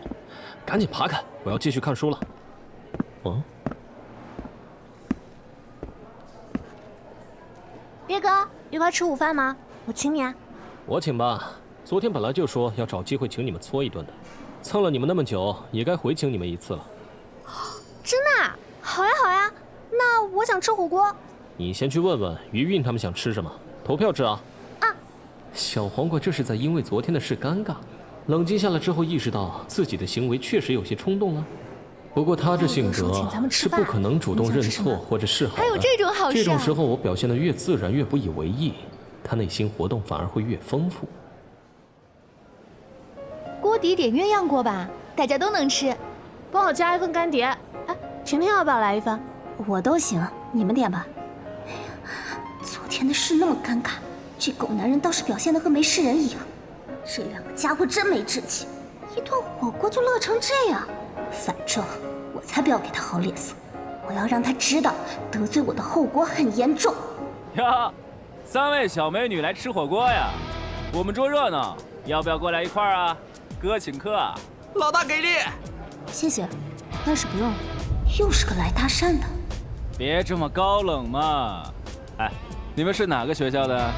我们是哪个学校的，应该和你没有关系吧？烈哥呢？他怎么还没回来？你快打个电话问问啊！我打个电话问问他。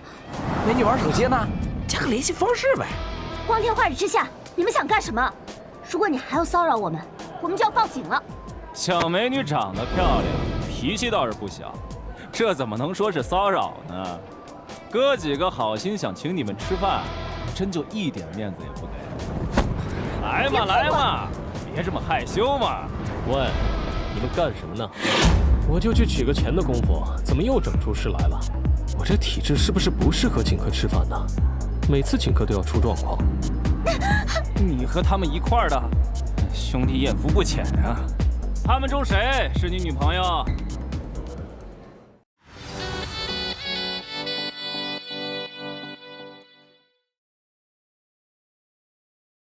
他们中谁是你女朋友？这个长得最漂亮的，这么好看的大美女，介绍给哥们认识认识吧。松手！你小子，啊，把手放在哪儿呢？放手啊！啊！疼！你神经病吧？哪里来的疯子？赶紧放开老子！哈，我抓着你不放，我就是神经病了。那你刚才抓着个陌生姑娘不放，你又是个什么东西？咋的？认识认识不行啊？你不爽？不爽就来干一架！哥几个好好教你做人！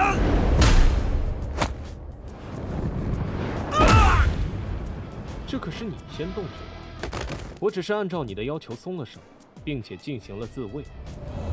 大家都看到了吧？是他先出手的。咋了？出啥事了？谁给我打的电话？烈哥，愣着干啥？走了。啊！你们想被那些路人围观着吃火锅呀？他们可都等着吃瓜呢。走吧，我们换一家店。哦，好，走吧。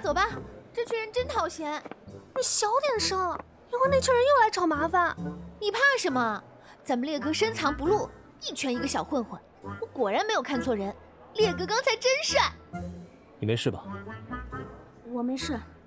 没事就好。切，我一句然后就没了，这狗男人到底几个意思？你刚才是不是觉得我揍他的那一下很帅？啊？你想啊，那些霸总小说里不都是这么写的？女主被小混混骚扰，男主霸气出场，把小混混给收拾一顿之类的。什么跟什么啊？还有，你一个大男人怎么还看霸总小说？这家伙怎么会知道我刚才在想什么？他是住在我肚子里的蛔虫吗？言情小说的套路不就都那样吗？不瞒你说，刚才有一瞬间，我甚至想把他们挨个揍一遍，顺便试试系统给的运动技能水平。可惜小说和现实是有差别的，我们不能随随便便就意气用事，权衡利弊下来，给他们一点威慑就够了。要是真和他们打起来，我无法保证可以同时护住你们3个女孩子。况且在火锅店起冲突，本身就带有很大的安全隐患。火锅店发生争执，用热汤泼人的事也不是没发生过，必须以确保大家的人身安全为主。不过那几个小子也挺倒霉，那家火锅店的老板我认识，是个退休阿 Sir， 正义感可强着呢。监控一查，这几个小混混免不了要被抓去教育一顿，说不准还得被喊家长呢。小混混还能被叫家长？这我就不知道喽。反正我最怕的就是被叫家长。快叫你家长来！哎，不过话说回来，是你给店长打的电话？进店前就打了，怎么样？可机智吧？哼，勉强算你机灵吧。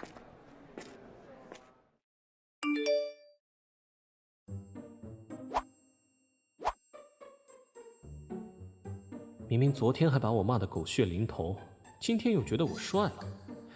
女人变脸的速度可真快。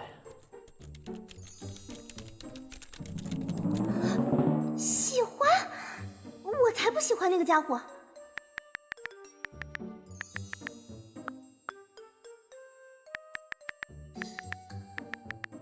婷婷，你最近晚上天天抱着个手机和谁聊天呢？我和我一个朋友，我在和我一个朋友唠嗑呢。哎，我看你前几天改了签名，不会是网友吧？你想什么呢？就是一个以前就认识的朋友而已。我要去图书馆一趟啊，你们先睡，不用等我。这个时间都快到熄灯的点了呀。你们觉不觉得婷婷最近老是神秘兮兮的，动不动就跑去图书馆泡着？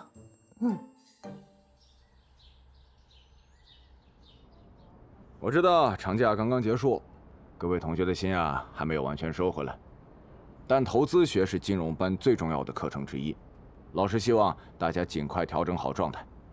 不过理论是理论，市场是市场，而投资能力也不是光看课本就能学出来的，重点在于大量的实践。过审了！话说我第一次发表小说的时候，好像都没这么激动。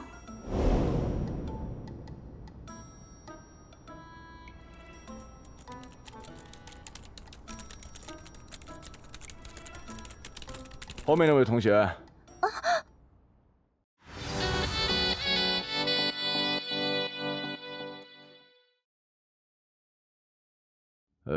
我看看，韩丽，韩同学，这位同学，你开着笔记本干嘛呢？啊，老吴不应该是鼓励态度吗？干嘛突然点我名？韩同学，老师知道证券投资学这门课很枯燥，但老师还是希望你能稍微认真一些。不愧是韩烈呀，我们撑死玩玩手机，他直接把电脑都给带来了。他不是平时挺用功的吗？我去，我想起来了，老吴鼓励大家带笔记本来上课，是为了方便结合教材与实践来讲解。这是在教到第14章以后。老师，我没有在玩电脑，我是在实践。光想着比赛前提前熟悉操作，却没想到不小心把时间线给搞串了。玩电脑就玩电脑呗，非要装。实践？实盘吗？总不能说我开户1周就有了30%的收益率吧？那多吓人呐！只可惜我本金没多少，这收益率也就看着高了。老师，是模拟盘。那你觉得完全无压力的模拟盘操作有实际意义和帮助吗？有的，可以提前探索交易模式，熟悉操作。哇，小伙子心挺大，老师就喜欢你这样的。韩同学，你来给大家解释一下，一个完整成熟的交易模式应该由哪些部分组成？如果你讲得好，我会直接给你的平时分打满分。你就算这学期不来上我的课都没事，但如果你讲得乱七八糟，老师可就要扣你的平时分了。我老师可是每节课都要点名的，还经常抽查作业，我平时分都不够他扣的。啊，真羡慕韩烈啊！我也想上去讲。有什么可羡慕的？让他讲，他讲得明白吗？我看他这点平时分，一会儿就得被他扣完。烈哥能搞定吗？所以交易模式是什么东西啊？听着好高大上啊！虽然平时分扣了无所谓，但所有人都知道我和方菲菲在倒追韩烈。如果韩烈出丑被嘲笑，我们岂不是也要跟着一块丢脸？你跟着担心什么？老师虽然严厉，但也不是那种会故意打压学生的老师。就算韩烈讲得不好，吴老师也不会让他难堪的。既然老师给了我这个机会，那我就简单讲两句。不过，交易模式并不是一个有着明确定义的概念，它其实是一个交易者对自身投资策略的框架性总结。所以，我没资格判断一个交易模式是否成熟而正确。我只能讲讲我所理解的能够稳定盈利的交易模式大概是什么样子的。1. 交易周期。2. 交易技巧。3. 仓位管理。4. 风险控制。5. 交易纪律。5大要素有机结合，再根据市场环境灵活修正，就能构成一套完整清晰的交易体系。而单独将其拉出来，专门应对某种情况时，就是一种交易模式。很好，这位同学讲得很不错。韩烈哥在说什么？我完全没听懂。期末考试的时候，你交一张填了名字的白卷上来，老师给你打95分。真的假的？烈哥牛啊！老师，你这要求也太超纲了，而且我还是想靠自己的实力拿满分。哼，狗男人还真是臭屁。不过，如果我说的不好，老师你可不能撤销之前那个奖励。老师许诺给你的还能收回来不成？你小子真是。再说了，我相信我的学生们，你可以做到的，他们同样也可以。这才上了几堂投资课，就算我能说清楚，他们未必能听得懂啊。不过上都上来了，俗话说得好，教人也是一种学习的方式。索性趁此机会，把先前的思考和总结都拿出来梳理梳理吧。更何况这也是个不错的拉拢机会。不知道大家还记不记得，当时我在自我介绍时和大家提到过，我之所以学习金融，是因为我想要在这波澜壮阔的市场中拥有自己的一席之地，积累到人生中的第一桶金，进而实现自身价值，最终成为一个俗气而又善良的有钱人。这并不是一件容易的事，但我仍愿意为之付出努力。同样的，我还说过，我期待能结识到一些志同道合的伙伴，与我一同前行。我会证明我为这个理想而付出过的努力，并且在此向有志于此的伙伴们发出邀请。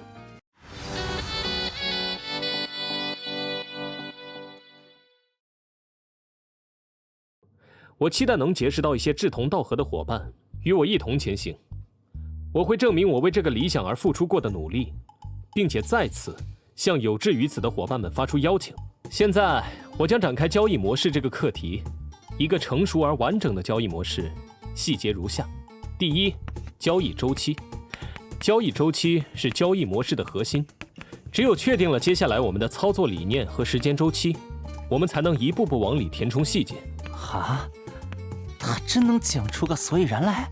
虽然这个学校不是什么好学校，但所谓高手在民间，这里有好几个金融大牛，未来都赚得盆满钵满。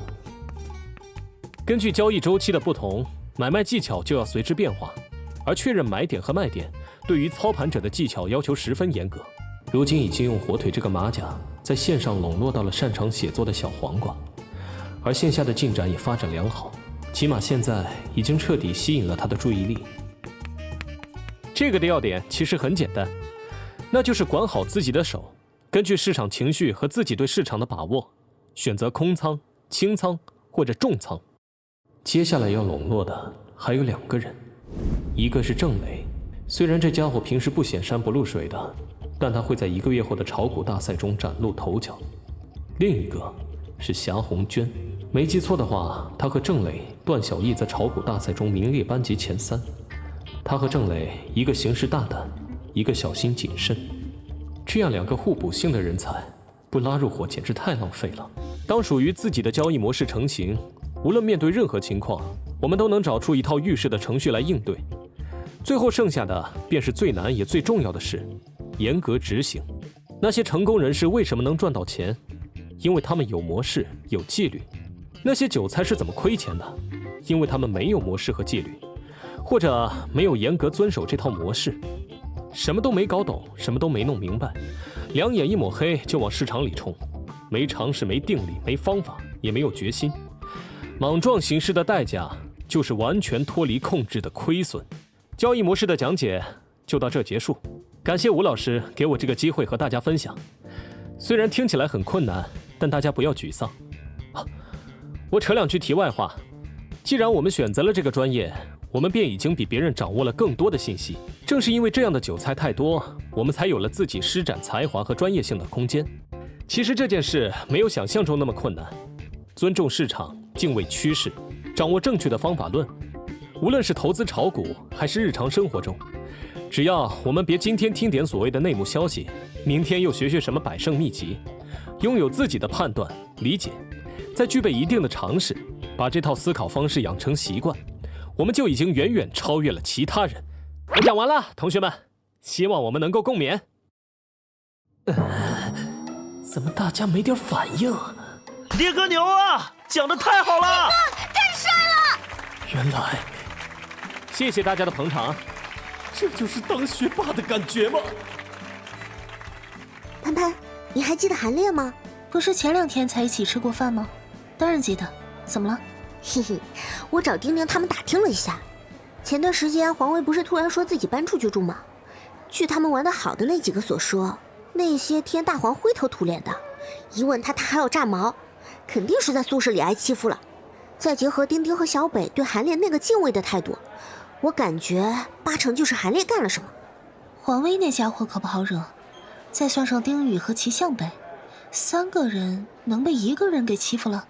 这可不好说，我瞅着那韩烈不显山不露水的，甚至面对咱们潘潘的美貌都能做到不为所动。这人是挺有意思的，不过你干嘛突然提起他？又有瓜？被发现啦！隔壁金融班的吴老师不是出了名的严格吗？韩烈公然带笔记本去上课，还说自己是在进行模拟盘操作。模拟盘？他们金融班教学进度这么快？当然不是，他们进度和我们是差不多的。是韩烈那个家伙不但提前开始了模拟盘操作，还被吴老师叫上台讲解什么是交易模式。结果韩烈不但讲得很好，还激起了他们班上同学的学习欲。原本隔壁班上堂课人都凑不齐，现在却一副打了鸡血的样子。他不但为人处事很成熟，还是个超级大学霸。这样的人一看就能成大事，怪不得他这么受欢迎。能不能成大事和我们有什么关系？你呀，天天就喜欢到处八卦。不过，韩烈确实有种与众不同的气质。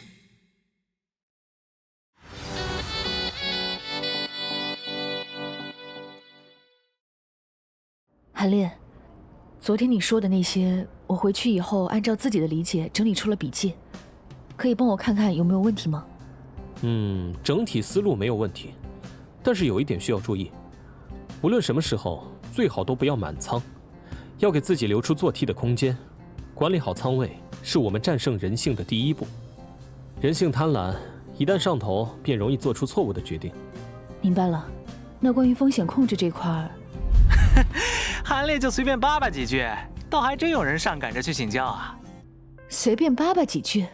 要不下次吴老师的课你也上去随便叭叭几句，看看你能讲出什么东西来。我觉得韩烈讲的东西对我有用，向他请教，关你什么事？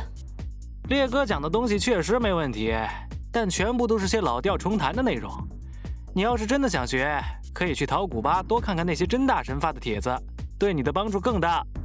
没有人的成功案例是可以完美复刻的，没有自己的判断和思考，迟早也要变成被割的韭菜。况且老吴说了，韩烈的思路和想法整体上是自洽的，很有学习价值。自洽是什么？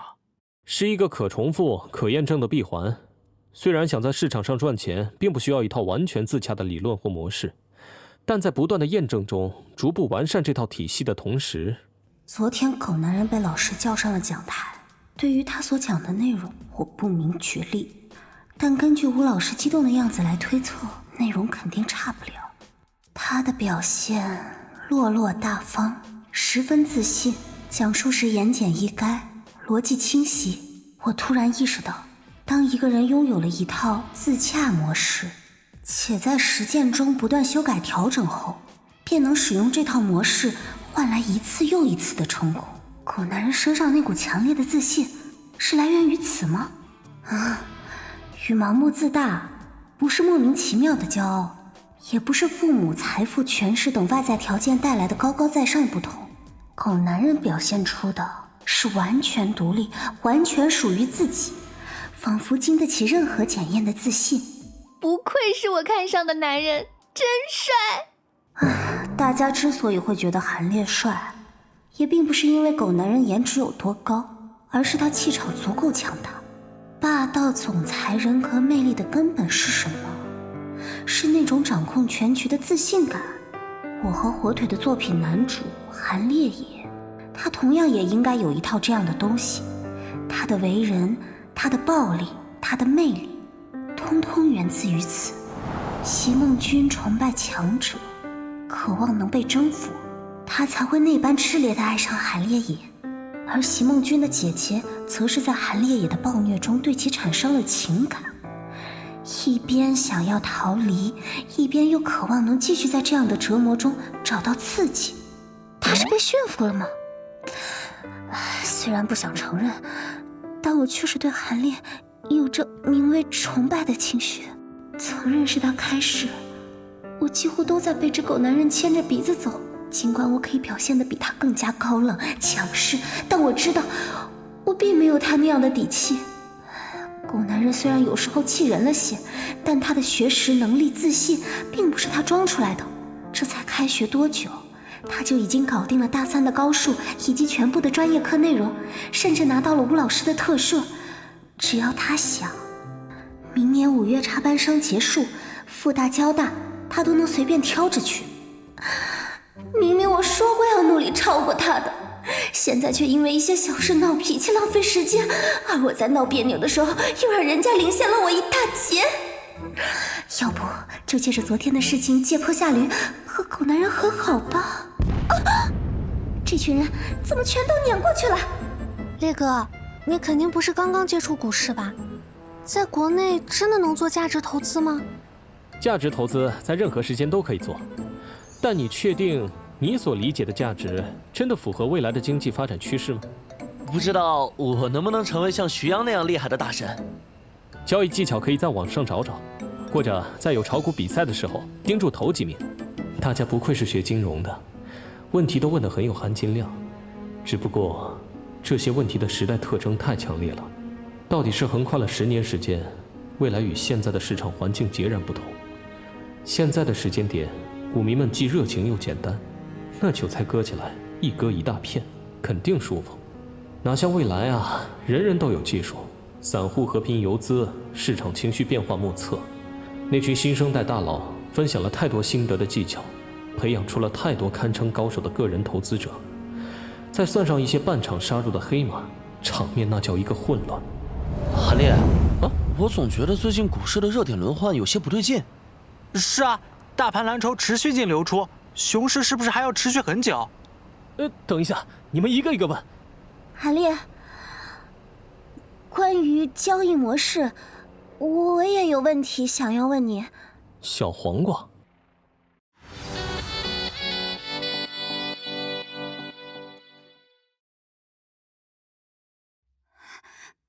可恶！可恶！可恶！班长，我先回答他们的问题，先来后到嘛。那个狗男人！烈哥，我这里看不太懂。火腿，我都拉下脸来主动和他说话了，他竟然一点特殊反应都没有。那2个丫头也真是的，前一天还在担心狗男人出丑牵连到他们，今天又一个个上赶着粘上去。小黄瓜这脑补能力真不愧是写小说的，我倒是哪有这么过分。班长稍等，同学们也一个一个来，我也不保证我讲的一定都对，但可以把我的思路分享给大家。烈哥真好，烈哥这么热心，下次休息的时候来给人家补课呗。啊？当时明明就是于韵和方菲菲先动的手，和我有啥关系啊？不过小黄瓜在线上如此放飞自我，是因为他线下要维持自己的高冷女神人设压抑太久的缘故吗？不，虽然他线上和线下表现出的性格完全不同，但骨子里的高傲并不会消失。这姑娘看着好骗，实际上她心里跟明镜似的，一切的行动都是她权衡利弊后的决策。若不是他在《霸总女神》这部作品上看到了希望，是不可能付出这么多心血，对火腿这么热情的。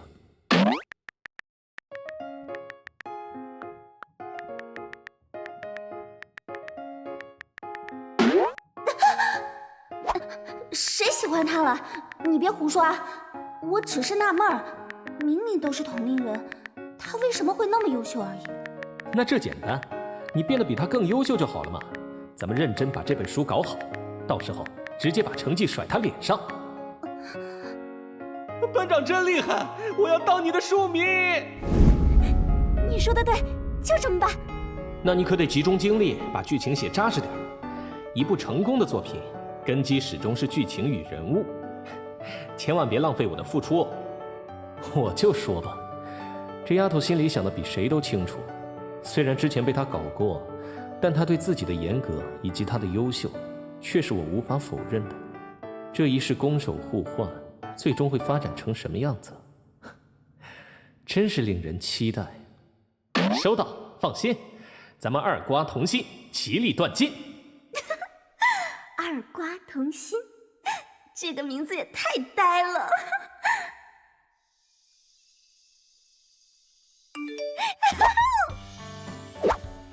赌对了，我就知道这本书肯定能火。等第一波推流开始，我便朝着成功又迈进了一大步。我记得狗男人说过，他也想写小说，可惜不会写。哼，到时候我就把我和火腿写的书拍他脸上，让他管我叫大大。啊，不过有个坏消息。坏消息？你不要吓我啊！什么坏消息啊？马上就要迎来第一波推荐，推荐期每天爆更3到5章，现有囤稿可以支撑1-2个月。然而11月到1月期间有炒股大赛，不可能像现在这样把太多心思放在小说上。期间再算上其他推流的爆更，很可能忙不过来。其他剧情倒好说，除了……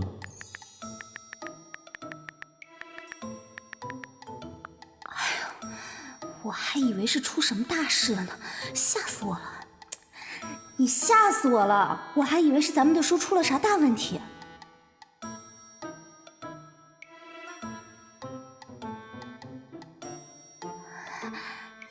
1000字40的价格，已经碾压很多枪手了。火腿这么新人物，我也不能拖后腿。火腿老板大气，那我试试。解决，这样压力就少多了，还收获了小黄瓜的感激，一举两得。别说小黄瓜了，我自己也没多了解啊。看网上的那些能有用吗？啊，等等，之前系统不是给了个什么套装吗？光看些资料，哪有拿到实物来的有用啊？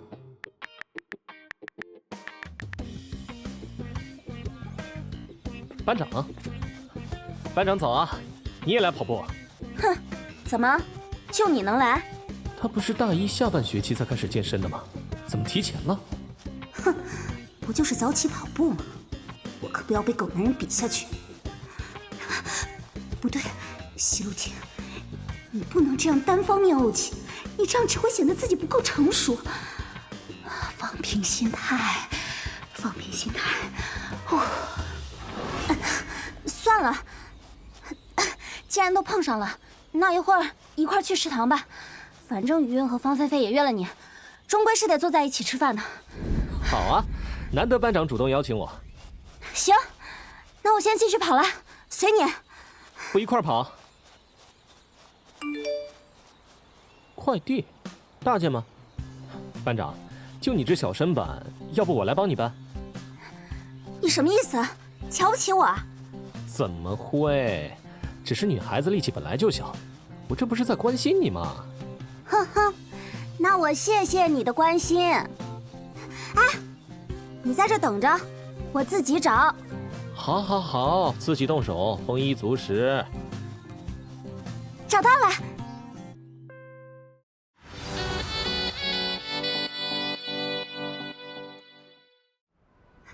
找到了。火腿这家伙竟然配合着我一块用了男女主的名字。是啥玩意儿啊？笑得这么开心？哼哼，关你什么事？当然关我的事。为了送这个礼物，我可是费了不少功夫呢。啊，你要去哪儿？要你管。韩烈，关于你上课在课上说的那些话，你真的觉得自己能在股市赚到钱吗？为什么不行啊？因为国内的市场更像是一个赌场，庄家和机构吃人不吐骨头，没有关系也没有内幕，那不就成韭菜了吗？你作为一个未来的专业人士，居然是这种想法？你都这么想了，那你学金融的意义是啥？你说的好像很有道理，但是我说的这不是事实吗？当然不是。你平时不看相关资讯吗？首先，赌场是没有逻辑，只有概率的绝对平衡市场，不存在任何趋势。而股市的每一次牛市，每一次板块集体异动，都有着内在逻辑。我们学金融的目的，就是为了掌握那种逻辑，然后跟随趋势获得财富。趋势走坏的时候，学会止盈止损，才是赚钱的基本法则。其次，你所谓的庄家，其实已经很少了。刑法中第128条例就是专门给狗庄准备的，庄家横行的时代早就结束了。只要你留意行内新闻，就会发现每年都有几百号人被送进去踩缝纫机。啊？真的假的？当然是真的。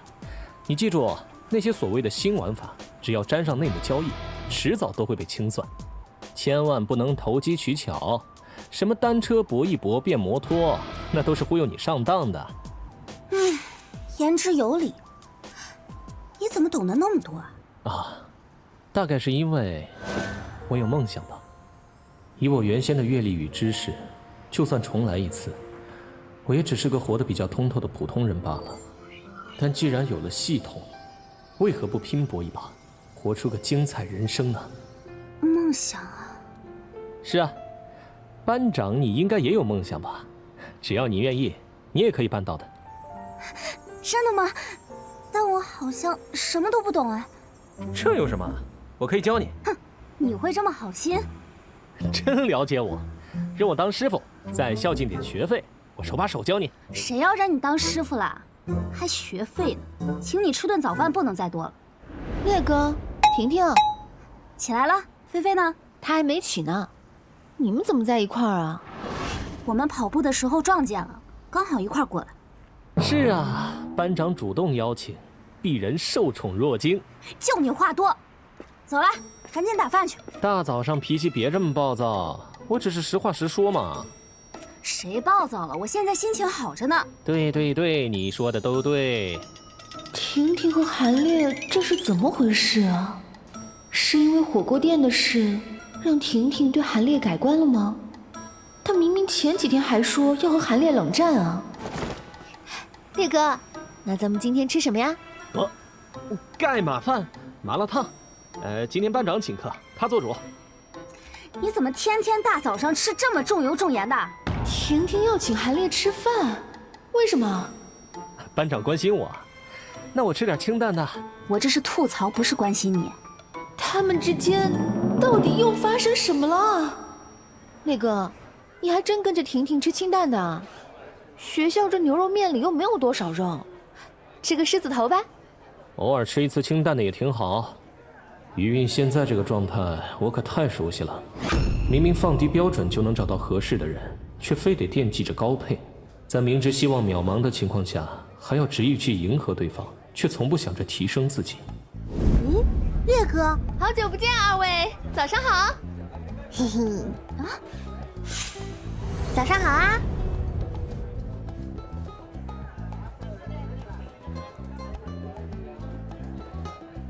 烈哥，我感觉气氛怪怪的。烈哥，另外一个大美女呢？她今天不在啊？我早起跑步，她爬不起来，还在睡觉呢。不过你们起得也挺早啊。还好吧，7点15分，时间刚刚好。我要是住校，每天早上都是这个时间来吃饭。怕麻烦？是啊，怕麻烦。挺好的。这狗男人，不就是和潘哥吃了顿饭吗？这副默契十足的样子，还莫名有种 CP 感，真不爽。韩烈，按照你的规矩，谁请你吃饭，你听谁的。吃饭吃完再唠嗑。这是在宣示主权吗？他对韩烈有意思，或者是在找回上次的场子？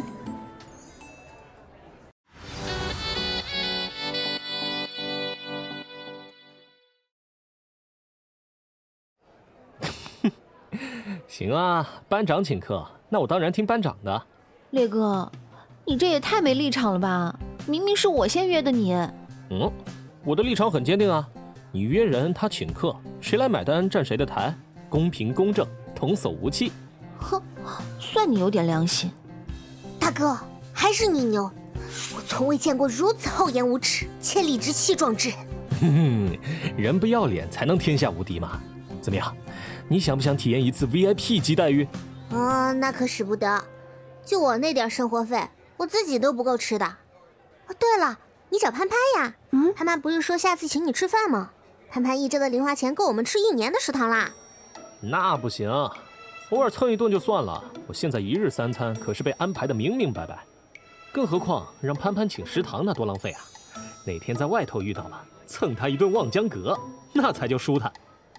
好啊，如果有机会遇到，我请你吃望江阁。不过先说好，你可别突然掏出戒指来吓唬我。戒指？什么戒指啊？望江阁是一家坐拥外滩最佳观景台的私密餐厅，可以和餐厅管家提前沟通定做布景。简而言之，是一家仪式感很强的餐厅，号称魔都求婚圣地。潘小姐放心吧，我也不是非要去望江阁，随便哪家5星级餐厅都行。难得有幸，必须蹭一顿好的。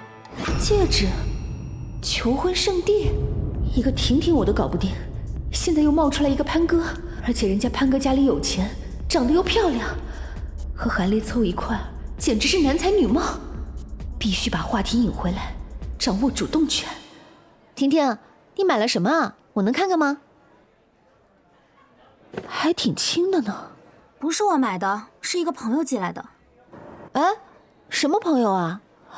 咱们做闺蜜2个月了，怎么没听你提起过？该不会是那个每天晚上和你聊天的人吧？余韵这个家伙！哎呀，瞎说什么呢？再说了，难道我每个朋友你都得认识？万一是班长的追求者送的礼物，你当众给人家拆开了，多尴尬呀！瞎说什么？这只是我让朋友帮忙代购买的东西，一些首饰而已。喏，你这么喜欢，刚好帮我拿着。唉，如果是你喜欢的款式，你拿去戴2天都行。真的吗？婷婷你真好。满足了吧？你想拆的话，回去随便拆。我出来跑步没带裁纸刀。嘿嘿，没想到吧？我随身带了小修眉刀呀，好好看的包装啊！嘿嘿，就喜欢这种拆盲盒的快乐。这家伙怎么连修眉刀都随身带着？啊，对不起啊，婷婷。这是婷婷。怎么会是这玩意儿？婷婷，你还是自己收着吧。你之前不是好奇吗？送给你了，姐妹场，不用和我客气。哦，这不就是这东西的造型，不就是我家狗狗的牵引套装吗？这不就是拿来遛狗的吗？不对，等等，这个不是我买的。完了，这下解释不清了。没关系的，你买什么都行。哼，就席露婷这性子，一会儿怕是要大闹一场了吧？能看到这么一出大戏，这食堂真是没白来。我们还有事，就先撤退了，大家拜拜。狗男人，你笑什么笑？就是觉得你们女生之间相处很有意思。不准笑，不准你笑我！不但被潘哥看了笑话，还要被狗男人当乐子。打这家伙一巴掌，他一点感觉都没有，反倒是我自己的手给打疼了。他怎么也不帮我说2句话，每次都这样，就像拳头打在了棉花上似的。还有潘哥，说不定他现在正在背后悄悄唠我呢。婷婷，你怎么哭了呀？哎呦，别哭呀，这么多人看着呢。烈哥，你快说2句话呀！这表情是什么情况？是啊，余韵说的没错。哎，好多人看着呢，这只是一件小事，没什么大不了的。我刚才已经帮你把东西装回去了，你先把眼泪擦擦，我去给你买一支冰淇淋，吃点甜的，然后就不准哭了，听到没？我去给他买冰淇淋，你帮忙看着点他。啊？哦，知道了。为什么？韩烈平时不是最看不惯婷婷的强势与任性吗？但他刚才不仅纵容了婷婷的任性，现在还要去买冰激凌哄她。等等，韩烈一直以来说的是他不喜欢席露婷的性格，却从没明确说过他不喜欢席露婷。他所谓的没兴趣，只不过是一种激将法罢了。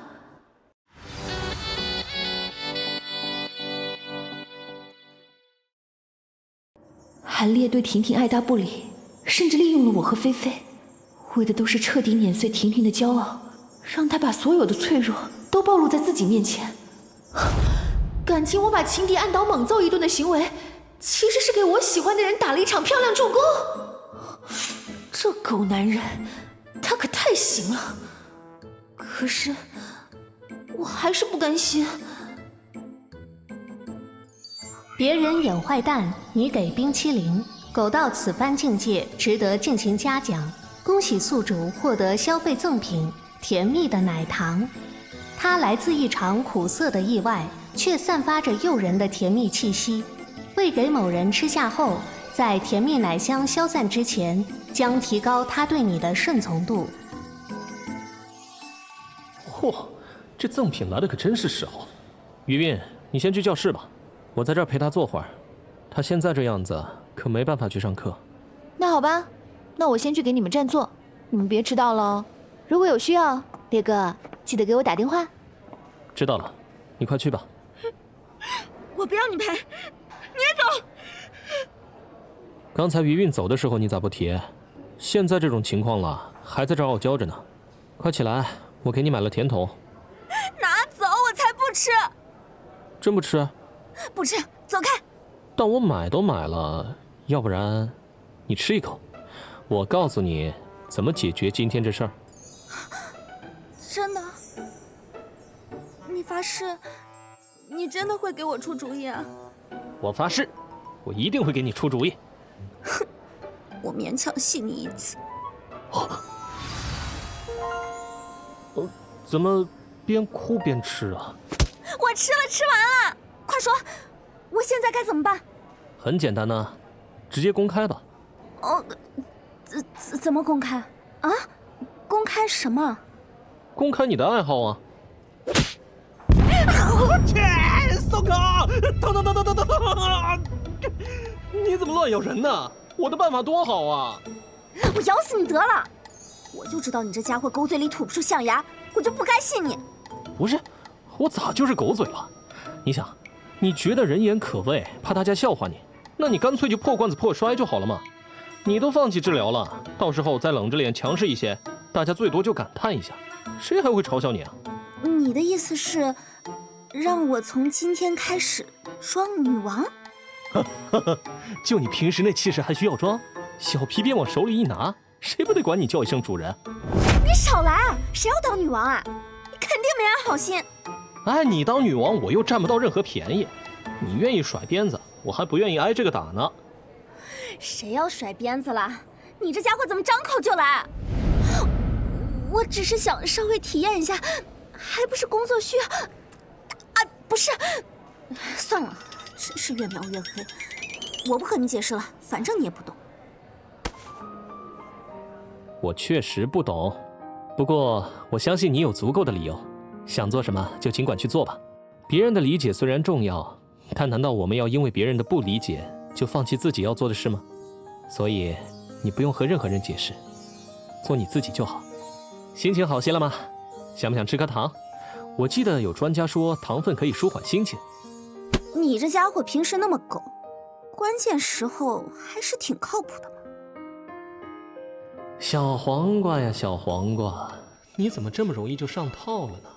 啊，话说回来，班长，你刚才说你想稍微体验一下那玩意儿，到时候需要让我来帮你。反正他是男主角，我是女主角，这段内容也要我自己来写，就当是替我姐姐提前感受一下。那就麻烦。啊，我哪儿来的姐姐？那只是小说，不是现实啊！哎，你又想忽悠我，狗男人，你做梦去吧！我要去上课了，告辞。啊，真不再商量商量啊？我就知道想忽悠住他没那么容易。如果那么轻松就把他给忽悠到手，那他就不是席路亭了。那奶糖乍一看很 bug， 实际上却有着严格的限制，突破人家底线的要求基本不可能被满足。但借着这个机会，在他心里种下一颗种子，倒也不亏。上辈子的他对我来说，甚至能称得上可恶。用我背锅，拿我出气，我能见到的只有他强势的一面。每个人都会用不同的态度去对待不同价值的人。世界的真相就是如此冰冷残酷。现在的我足够优秀，足够有价值，能够压得住他，所以他在我面前才会展露柔软可爱的一面。越强的人受到的优待就越多，自我提升才是永恒。回去继续研究我的交易模式喽。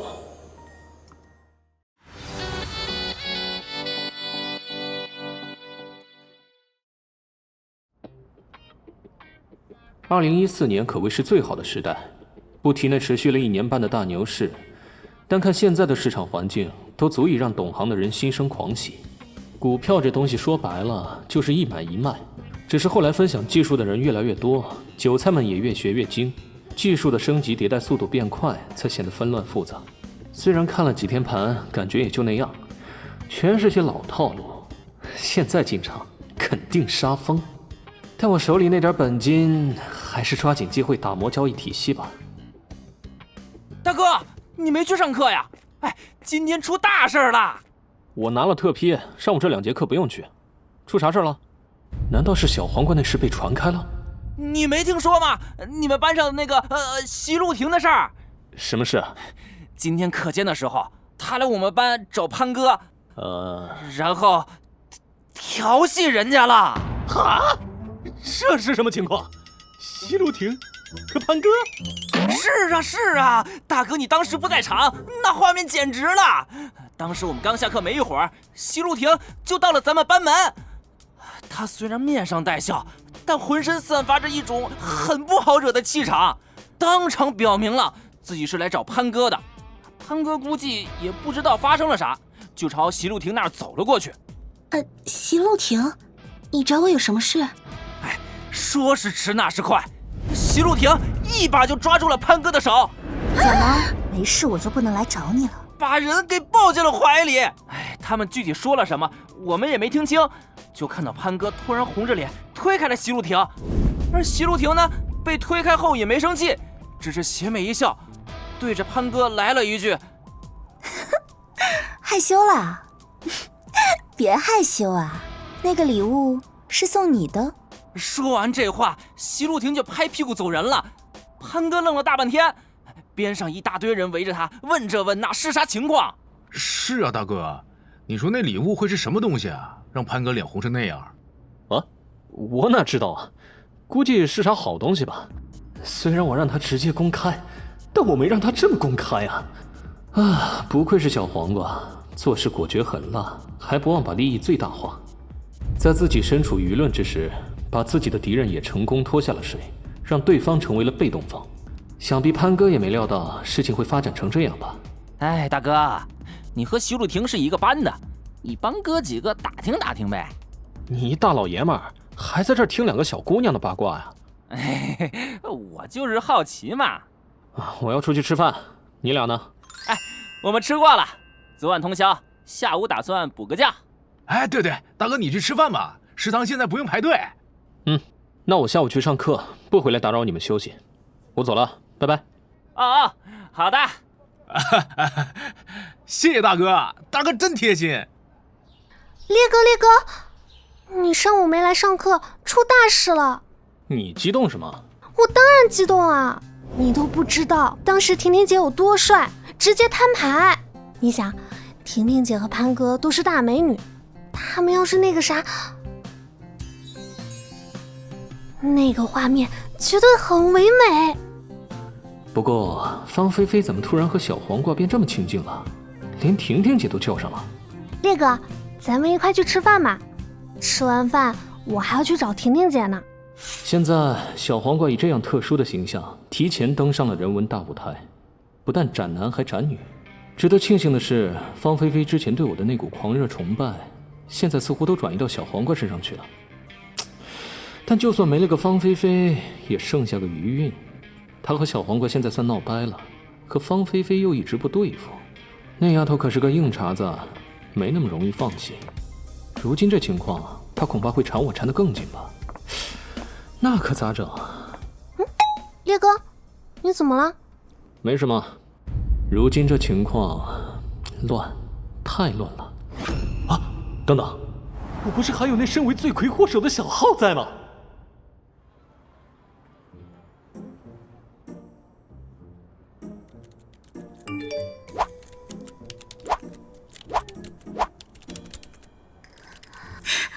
我真蠢，都怪鱼，怎么会有人随身带着修眉刀啊？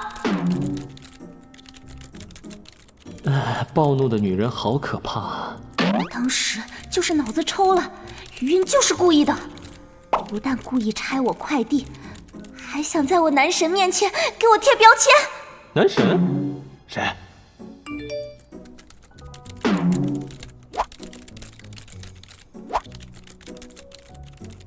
感情这男神说的是我啊！我什么时候晋升成男神了？虽然他逃得干脆，但内心的想法多少还是被影响了一些。在韩烈面前不敢承认，但在火腿这里却是毫不避讳了。不过他竟然能发现余韵的用心险恶，再往后的记录就是他看到火腿一直没上线，决定跑去找潘哥算账了。看他的说法，果然是故意而为之，要带着潘哥和他一块上热搜。没回消息，估计是在吃饭吧。发酵了一上午的时间，估计现在全人文都在讨论这件事。果然是大热门事件。烈哥，我这里有空座。韩烈，你过来，我有事和你说。好家伙，一上来就是两面包夹呀！班长，有事吗？哼，算他识相，没跟着余韵抱团。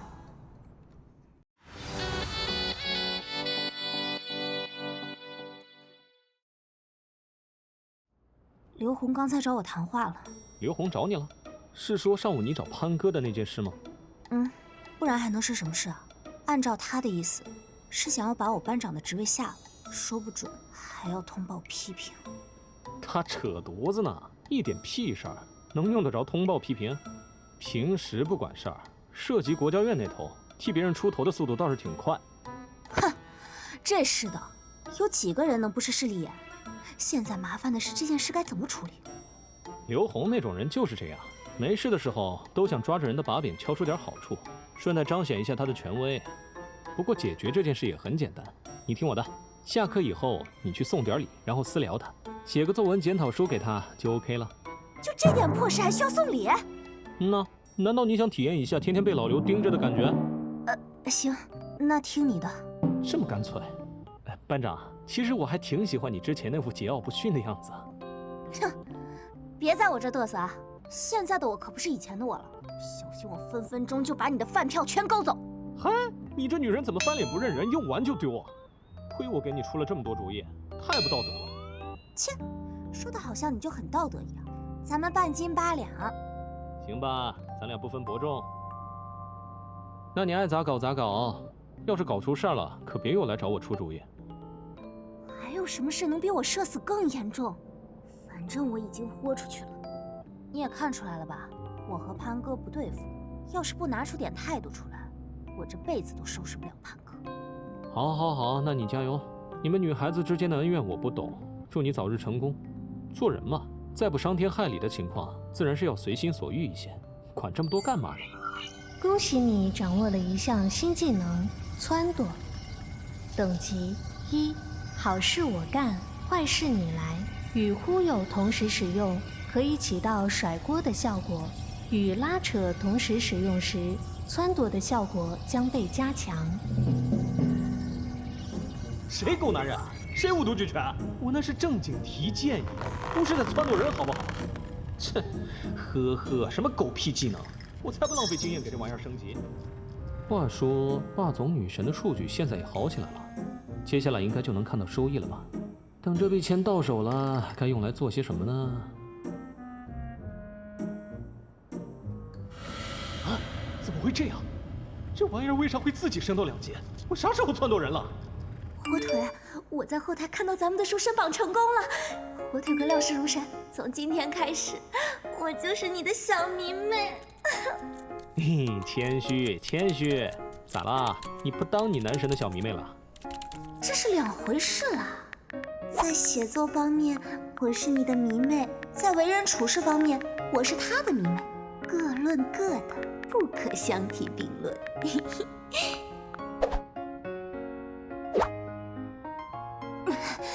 你还好意思问？当然是已经解决了。说起来，这件事还是我男神帮我出的主意呢。行啊，10句话8句都和你那男神有关，都管人家喊男神了，你不去追追看，就知道天天来我这碎碎念，这能追到人？追韩烈？我吗？先不提我活到现在从来没主动追过人的事，他现在白天闭关建立交易模型，晚上又不喜欢回复消息，压根儿见不着人。你不试着约一下怎么知道呢？确实。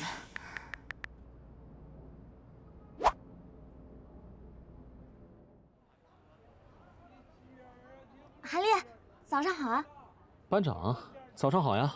你这身装扮是要和潘哥去玩啊？哼，你想啥呢？潘潘回家了，今天不在学校。你复盘结束了？附近新开了一家密室逃脱，你对密室感不感兴趣啊？复盘倒是不需要，但是你想让我陪你去探店，为啥不叫方菲菲？她肯定愿意陪你去。切，就方菲菲那智商和胆子，我才不和她一块儿呢。去不去啊？刚好我有些知识点没弄懂，我们还能借着机会讨论讨论。行啊，去呗。不过我讲课现在可是要收费的，班长带学费了吗？密室的门票加1顿午饭，够了吧？勉强够了。你在这等等，我回去换身衣服。赶紧的，我已经预定好了。好啊，你这家伙早有准备是吧？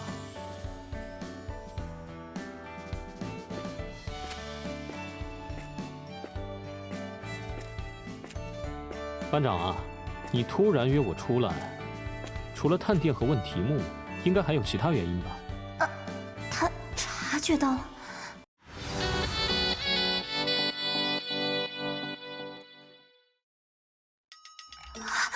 怎么办？火腿可没告诉我这情况该怎么回话。我要直接表白吗？但我其实也没喜欢他到那种地步啊。哦，是不是你和潘哥发生什么事了？啊？哎呀，没事的，小婷婷，有啥事就直接问我，我可以给你出主意啊。我可是妇女之友。是个狗男人。你在脑补什么呢？我是没其他玩得熟的人能喊出来才喊了你的，不找你我能找谁？哎，你咋老动手打人？你自己手不疼啊？还有，你说的密室，是不是这家？走过路过不要错过啊！嗨，要进去吗？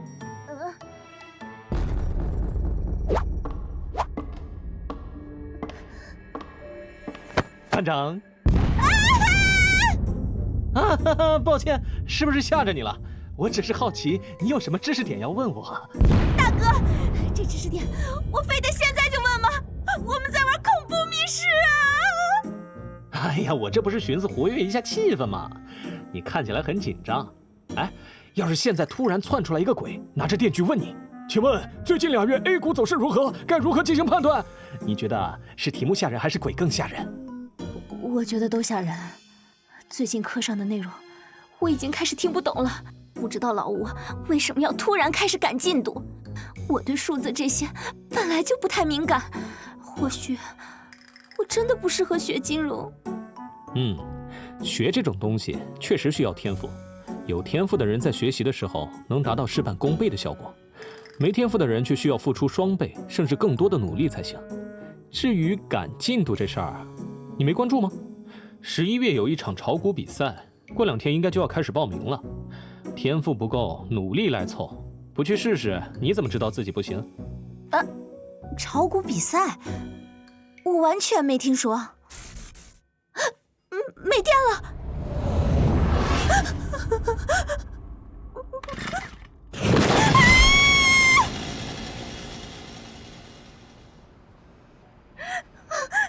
可恶，吓死我了！就你这胆子，你还说人家方菲菲呢？我哪知道 NPC 会秃脸啊！而且那电锯的动静多吓人！不过，你刚才说11月有炒股比赛，为什么我没听说过？吴老师之前私底下和我说的，但我记得群里楼志他们也提到过这个比赛。班长作为群主，没有看到相关消息吗？啊，是错觉吗？怎么感觉他态度突然变冷淡了？他们有说过吗？可能是我没看见吧。之前你说要努力超越我，我还寻思你会多关注这方面的消息呢。听说你那群追求者最近因为你和潘哥的事咋呼得很厉害。不是我想瞎猜，但班长你突然拉我出来，不会是想用我来转移仇恨吧？还是之前那句话，班长你怎么玩都可以，但我不想被牵扯进去。我只想把精力投入到学习和创业上，没时间应付那些事。你好，结一下账。我要先回去了，班长你慢慢吃。等等，韩烈，我不是那个意思。虽然我现在确实惹上了这方面的麻烦，但我没想着要用它挡枪啊。是我草率，竟然把这茬给忘了。也不怪韩烈误会，这情况换了谁都会多想。就现在这个节点上，不管是谁凑到我和潘哥面前，都会被那群追求者激活。不过这家伙竟然连个解释的机会都不给我，不找他就不找他，我找潘哥去。谁啊？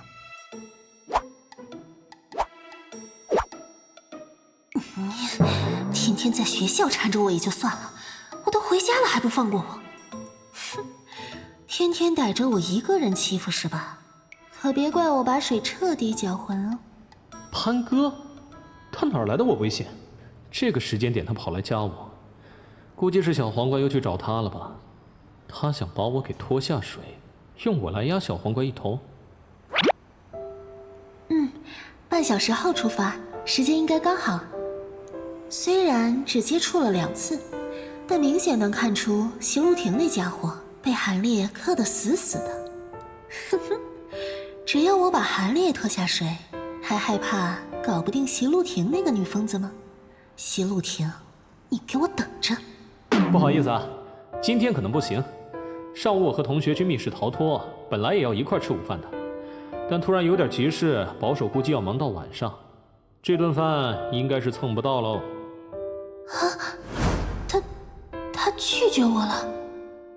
要是换了别人，就算再忙也会抽出时间陪我出来。好的，那你忙你的，我们下次再约。密室和女生一块吗？一大早的席路亭突然约我吃午饭，还说是被沽了。沽他的人该不会就是韩烈吧？他也想把韩烈拖下水，为了什么？为了转移那群追求者的注意力。我还奇怪着韩烈为什么要特地补充中间那句话，他分明就是猜到了我为何要加他。他之所以突然爽约，没和席路亭吃午饭，是因为他看出来席路亭的念头了吗？真有意思。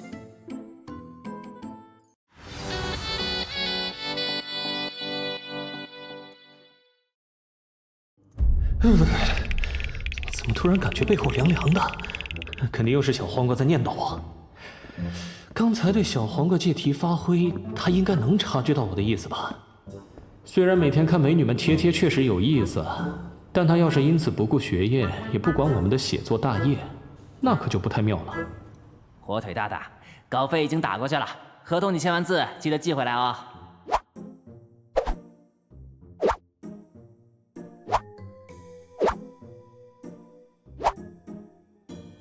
小几百万，这么多吗？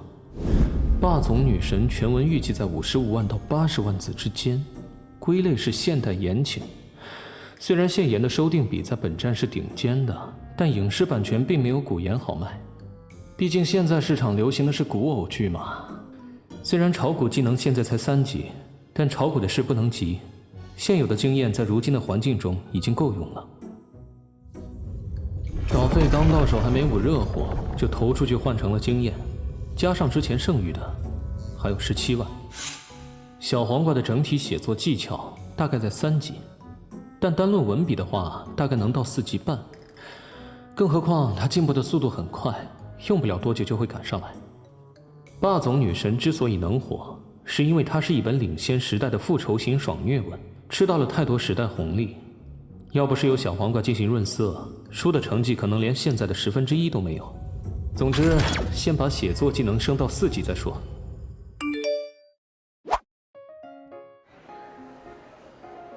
蟹膏6银皮1份，蟹粉奥黛1份，虾蟹两面黄1份，大闸蟹来4只。哦，对了，要半斤以上的公蟹。哎，你能喝酒吗？他们家的黄酒配上大闸蟹，简直一绝。你还有其他想吃的吗？好啊，客随主便，潘小姐决定就好。点太多也吃不完，不够吃在家吧。嘿，好不容易你有空了，这不得吃得尽兴一些？从10月底一直约到11月初呢，可算是把你请出来了。没办法呀，我也不想的，只是真的太忙了。虽然不想被卷进来，但他把姿态放得这么低，拒绝1次2次是欲拒还迎，拒绝3次，那估计以后朋友都没得做了。课程很多，还是因为炒股赛的事？是比赛的事，难得的机会，想努力争取一下。那真是辛苦你了。哎，不聊这个沉重的话题了。你觉得这家店怎么样？潘大小姐安利的店，那肯定错不了。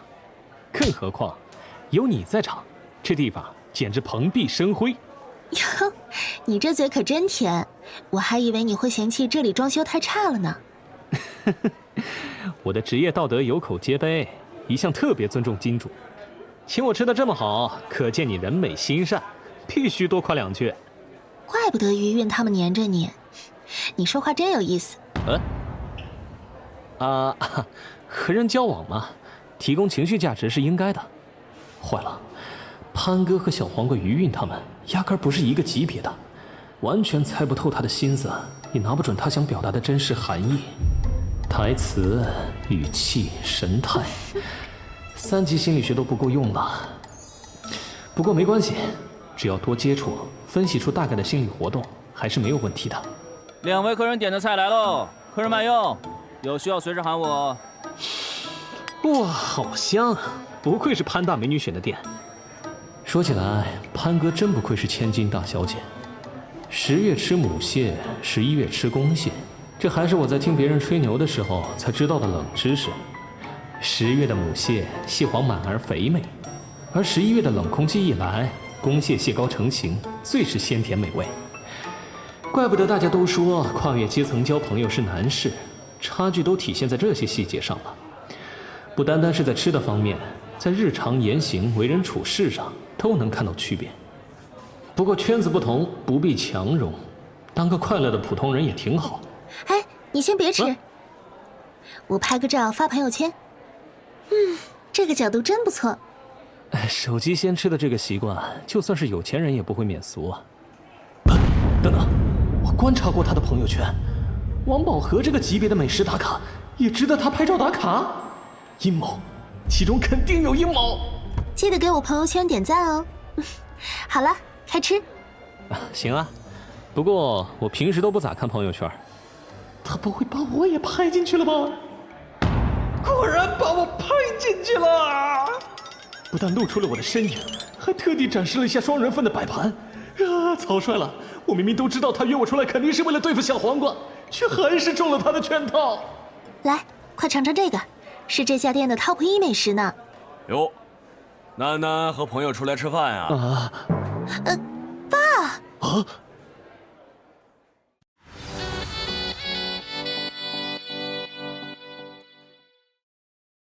哟，楠楠和朋友出来吃饭呀？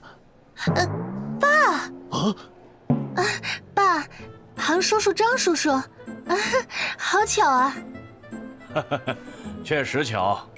你庞叔叔呀，惦记着这一口蟹膏，我们约着聚聚，喝点小酒。哎，喝酒的事儿别跟你妈说啊，记得帮爸爸保密啊。知道了，我会替你保密的。偷偷出来喝酒，妈妈知道了准要念叨你。我相信我的小棉袄不会出卖我的。哎，对了，你还没给我介绍介绍你这位同学呢。潘叔叔好，我叫韩烈，是潘哥的校友。哎呦，校友啊，真不错，真不错。我们家楠楠啊，从来不和男孩子单独出来吃饭，你是我知道的第一个。还有这回事啊？哎呀，这下弄得我都不好意思了。怎么回事？交朋友这件事啊，叔叔我是特别支持他的。小韩，你不用有太多心理负担，只要性格上合得来啊，其他的都不重要。不错，身子骨挺结实，是平时有在锻炼吧？哎呀，就是太瘦了点，是不是食堂的东西不好吃啊？爸，潘哥他爹怎么这么热情？他对谁都这样吗？老潘，你可悠着点，别吓着孩子。小韩不错，脸上有棱角，眼睛里也有光，不像那些个小屁孩，一个个弱不禁风的。男孩子嘛，就是要多锻炼。我怎么感觉有人在内涵我呀？老张，你可别胡说啊！仅发表个人看法，不针对在场任何人。呵呵，我倒是觉得这年纪多搞搞学业比较重要。哎呀，你俩咋还当着孩子的面拌嘴呢？啊！哎呀，爸，我就和朋友吃个饭，咋还在这儿聊上了？你们的包间在楼上呢，快去快去！好，我不打扰你们了啊。好孩子，你们慢慢吃，不够啊就加菜。不管你们今天原定谁来请客，这顿饭都算叔叔账上，不准悄悄买单啊！吃得开开心心就好，听到没有？好的，叔叔，您放心吧。反正我喜欢这小子，只要不文文弱弱的就行。还行吧，挺有礼貌的。我闺女交朋友有你俩啥事儿啊？咸吃萝卜淡操心的。那咱们继续吃？那不然呢？难不成我们跑路啊？爸爸真是的，这么热情干嘛？咱爸真有意思啊。他是做啥生意的？哦，还有那个张叔叔，我瞅着好眼熟啊。咱爸？你管谁的爹都喊咱爸吗？口误，不是故意的。哼，你要是敢现在上2楼当面喊他一声爸，你想知道啥我都告诉你。真的？那我真去了。哎，你是不是有啥大病啊？你的职业道德呢？啊？现在这顿饭不是你请客了，我有啥职业道德？哼，算你厉害。张叔叔，你能不眼熟吗？他照片还在咱们学校官网上挂着呢。他是人文的校长。至于我爸，其中一个身份是咱们学校的校董，只不过他从来不管学校的事。怪不得你要来人文读书。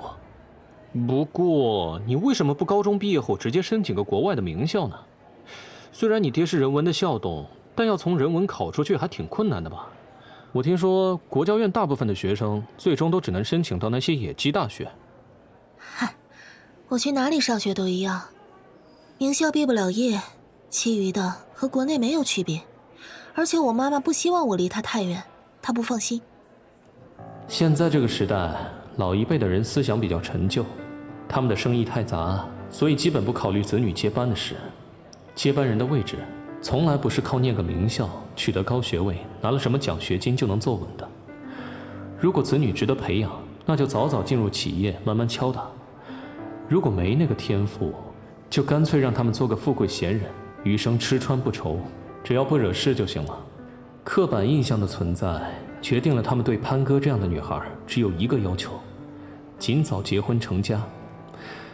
但潘哥这么聪慧的女孩就这么嫁作人妻，也太可惜了。所以你不打算出国了吗？再看吧。对于我来说，未来大体已经确定了，过程怎么样都行。哎呀，潘潘，你也在这儿啊？吃螃蟹怎么约别人却不约我？你果然不爱我了。假，实在太假了。哎呀，明明就是瞅着朋友圈故意找过来的，还要假装是偶遇。啊，我知道为啥老潘对我这么热情了。老潘作为校董，还能不知道学校发生了啥大事？更何况这事还和他的宝贝闺女有关。感情老潘是担心自己的闺女被欺负啊。韩烈先生，潘先生有事找，请问您现在方便吗？潘先生，啊，爸爸找韩烈干嘛？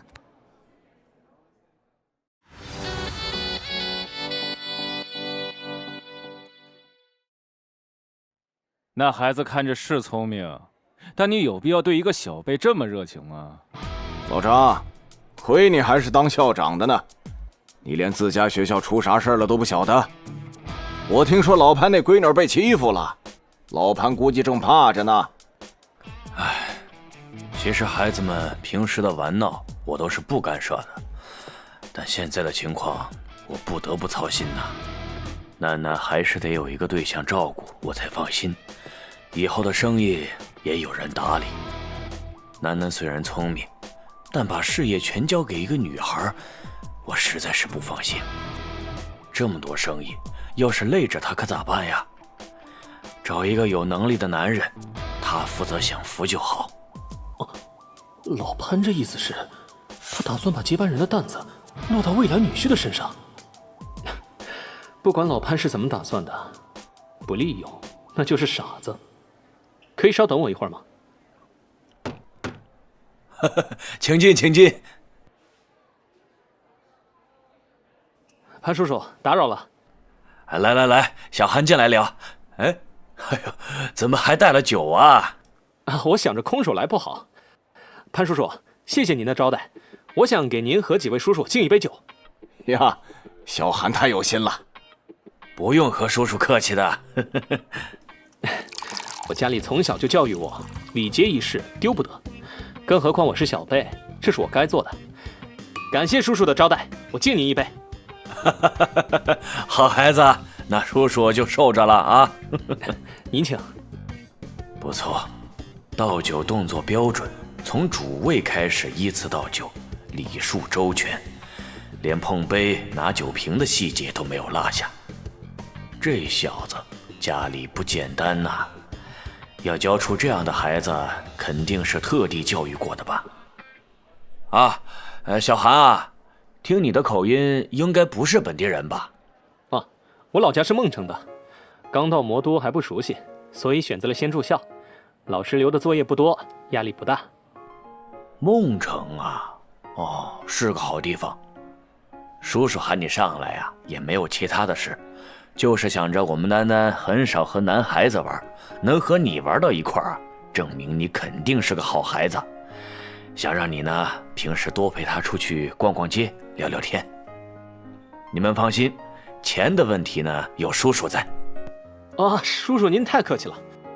其实我平时空余时间都拿来自学了，可能没那么多时间。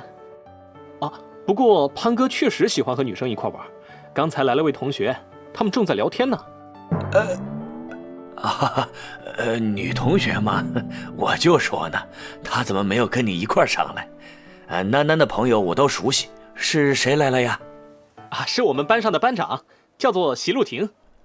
啊，叔叔知道了。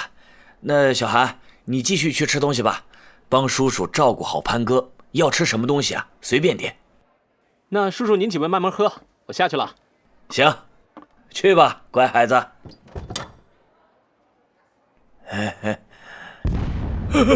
完了呀！哎呀，老潘，你咋了？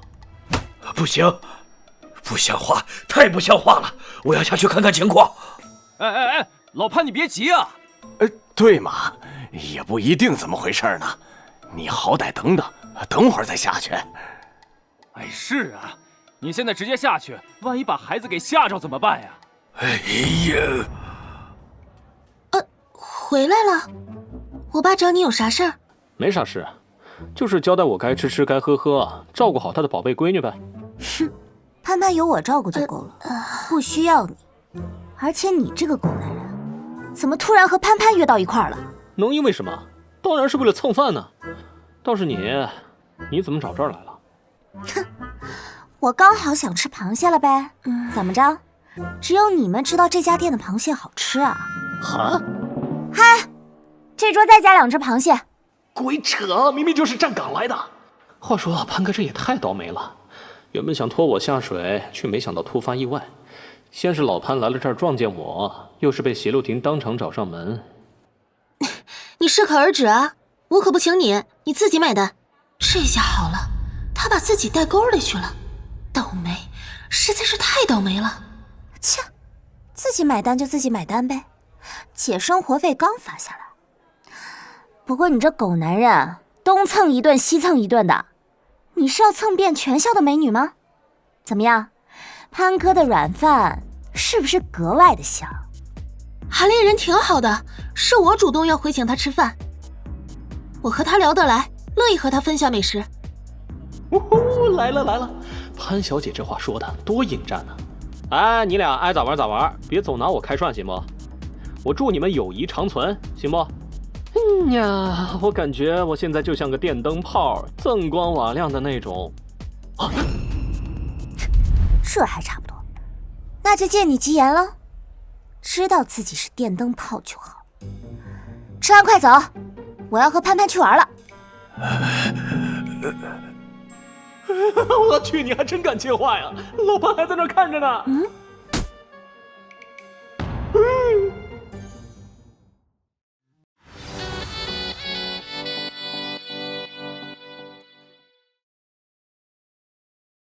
哎呦我去，老潘不会有高血压吧？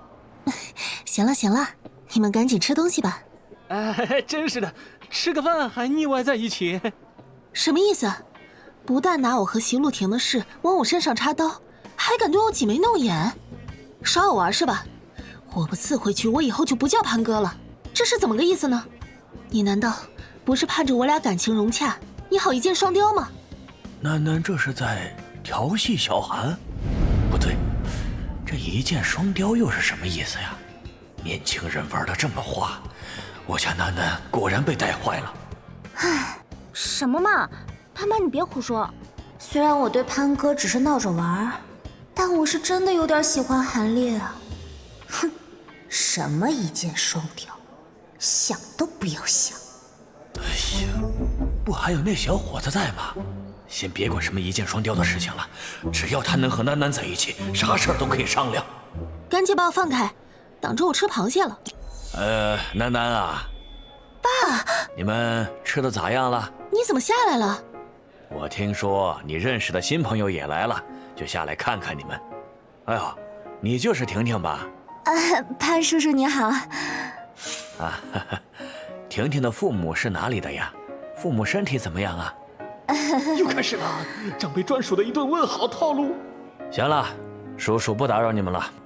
小韩啊，我们家潘哥性子闷，能玩得来的朋友也没几个。你呢和婷婷都是乖孩子，我很喜欢。以后周末放假了，尽管来家里玩，叔叔啊特别欢迎你们。好的，叔叔。这一幕怎么似曾相识啊？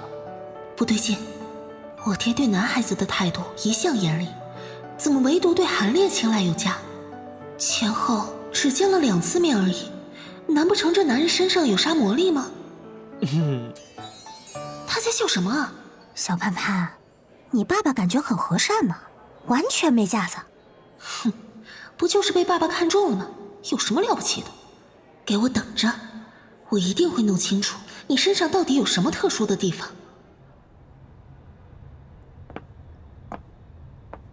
啊，你们今天没出去玩吗？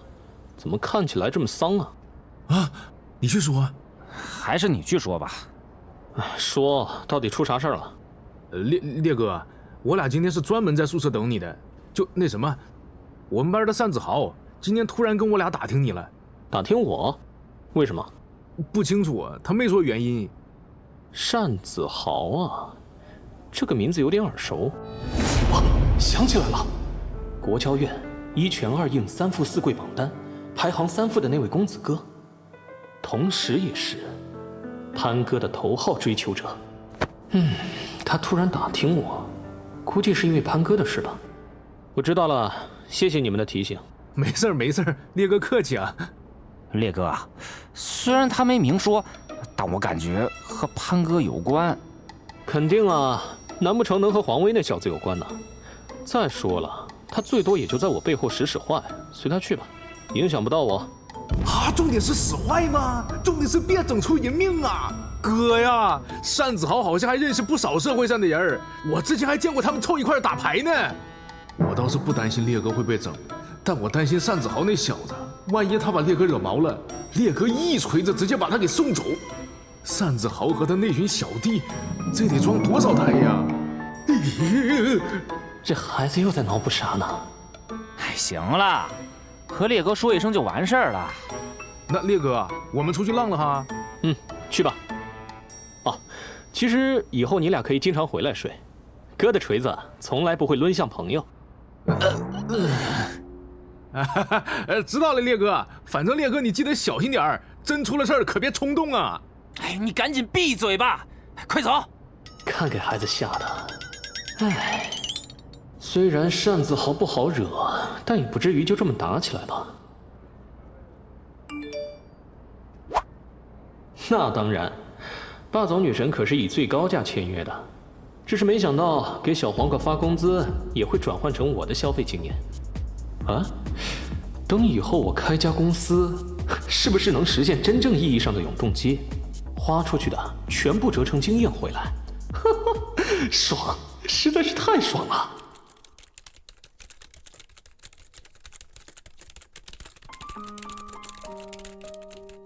哈，小黄瓜反应过来要赚钱了呀！上次那些话看来没白说嘛。2013年，全国城镇职工平均月工资好像才不到3000块，小黄瓜这次拿到的稿费已经能追平魔都的收入中位数了。当然，几千块也只是听起来多。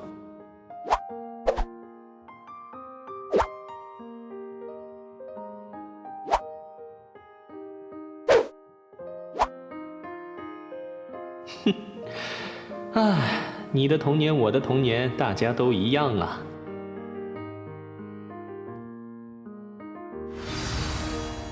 对哦，我努力写文1年，都凑不够潘哥1个月的生活费。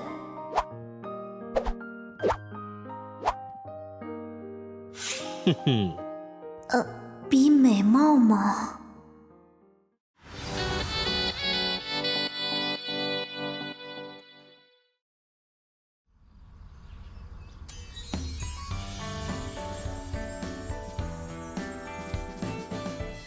我去，班长这身也太好看了吧！韩烈，老吴的课你不是不来了吗？哦，我觉得偶尔听老吴扯淡也挺有意思。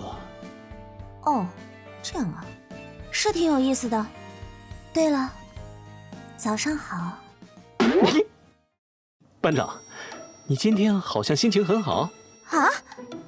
是昨晚有什么好事吗？不错啊，冷艳路线，很符合你的人设嘛。哼，用你管，反正不是给你看的。我还特地化了个淡妆呢，这狗男人就这反应。明明是你状态奇怪，我才好奇一下的好吧？同学们早上好啊，都到齐了吗？老师有重要的事要通知。想必同学们也听说了，现在有一场炒股大赛，正在向全社会开放报名资格。这场比赛一共分为3轮，大家仔细听我讲赛制啊，做好笔记。简单概括一下，参赛者可以从模拟盘开始晋级，只要晋级到小实盘比赛，就能拥有30万的真实资金操作权。如果能晋级总决赛，那么就会有100万的真实资金操作权。100万！天哪，这100万可是真钱！哼哼，值得激动的可不止这个，最重要的是，在总决赛的2周时间内，用这100万赚到的所有利润，都属于参赛者的合法收入。如果能进前10，不但会有一笔可观的收入，还能参加赛后的颁奖典礼。颁奖典礼将在帝都举行。年度高手和行业专家齐聚一堂，你们不但得利，而且扬名。你们想想，2周时间，100万，不求防备，盈利50%，是多少钱？天哪，这比赛原来这么厉害！就算不能晋级总决赛，但当你们真正参与了搏杀，至少也会吸取经验，大有收获。同学们，老师说的对不对？对。好了，想报名的同学来老师这里登记。还有，我们下半学期的授课内容就是点评大家的操作，表现优秀的同学，期末考统统免考。班长要报名？那不然呢？这么好的机会，这可是赚钱的大好机会呀！10盘决赛，本姑娘势在必得。你这什么眼神？怀疑我的实力？我可没有。班长加油！小黄瓜可是大牛市站岗的选手，到底是谁给他的勇气去期待雄狮里的比赛？烈哥，走，一块报名去。我没记错的话，上辈子小黄瓜这丫头在这场比赛中的成绩被奉为金融班模拟盘第1惨案。她在2个月的时间里腰斩再腰斩，以负77%的成绩勇夺班级倒数第1，成为金融班的传奇。别人亏了几笔大的都知道要暂时躺平，她倒好，屡战屡败，越挫越勇。一通操作下来，终于凭本事证明了自己是一颗最为粗壮的好韭菜。这次比赛我一定要大显身手，给你们看看我的实力。是啊，要是能拿到个好名次，以后在学校里岂不是能横着走？烈哥，你可不可以教我怎么建立交易模型啊？证明烈哥实力的机会终于来了，烈哥加油啊！就知道拍马屁，烈哥哪需要用一场比赛证明自己？凭啥都围着韩烈转？才刚报上名，还没开始比赛呢，他就在这装上了。怎么感觉有人在诅咒我？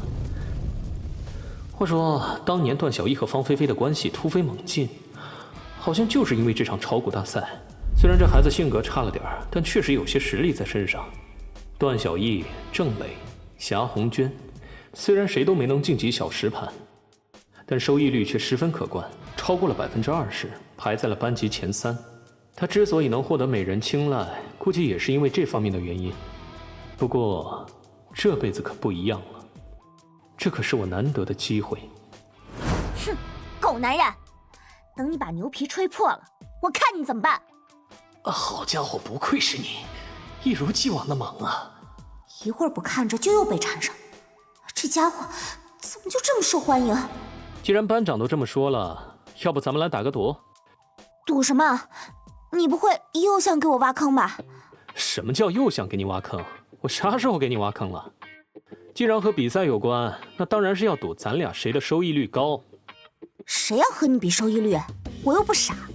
吴老师都说你是个高手，我就是个萌新。你和我赌收益率，你还要不要脸？对呀，韩烈，你这么厉害，怎么说也得让班长10个点吧？10个点对于韩烈来说算啥呀？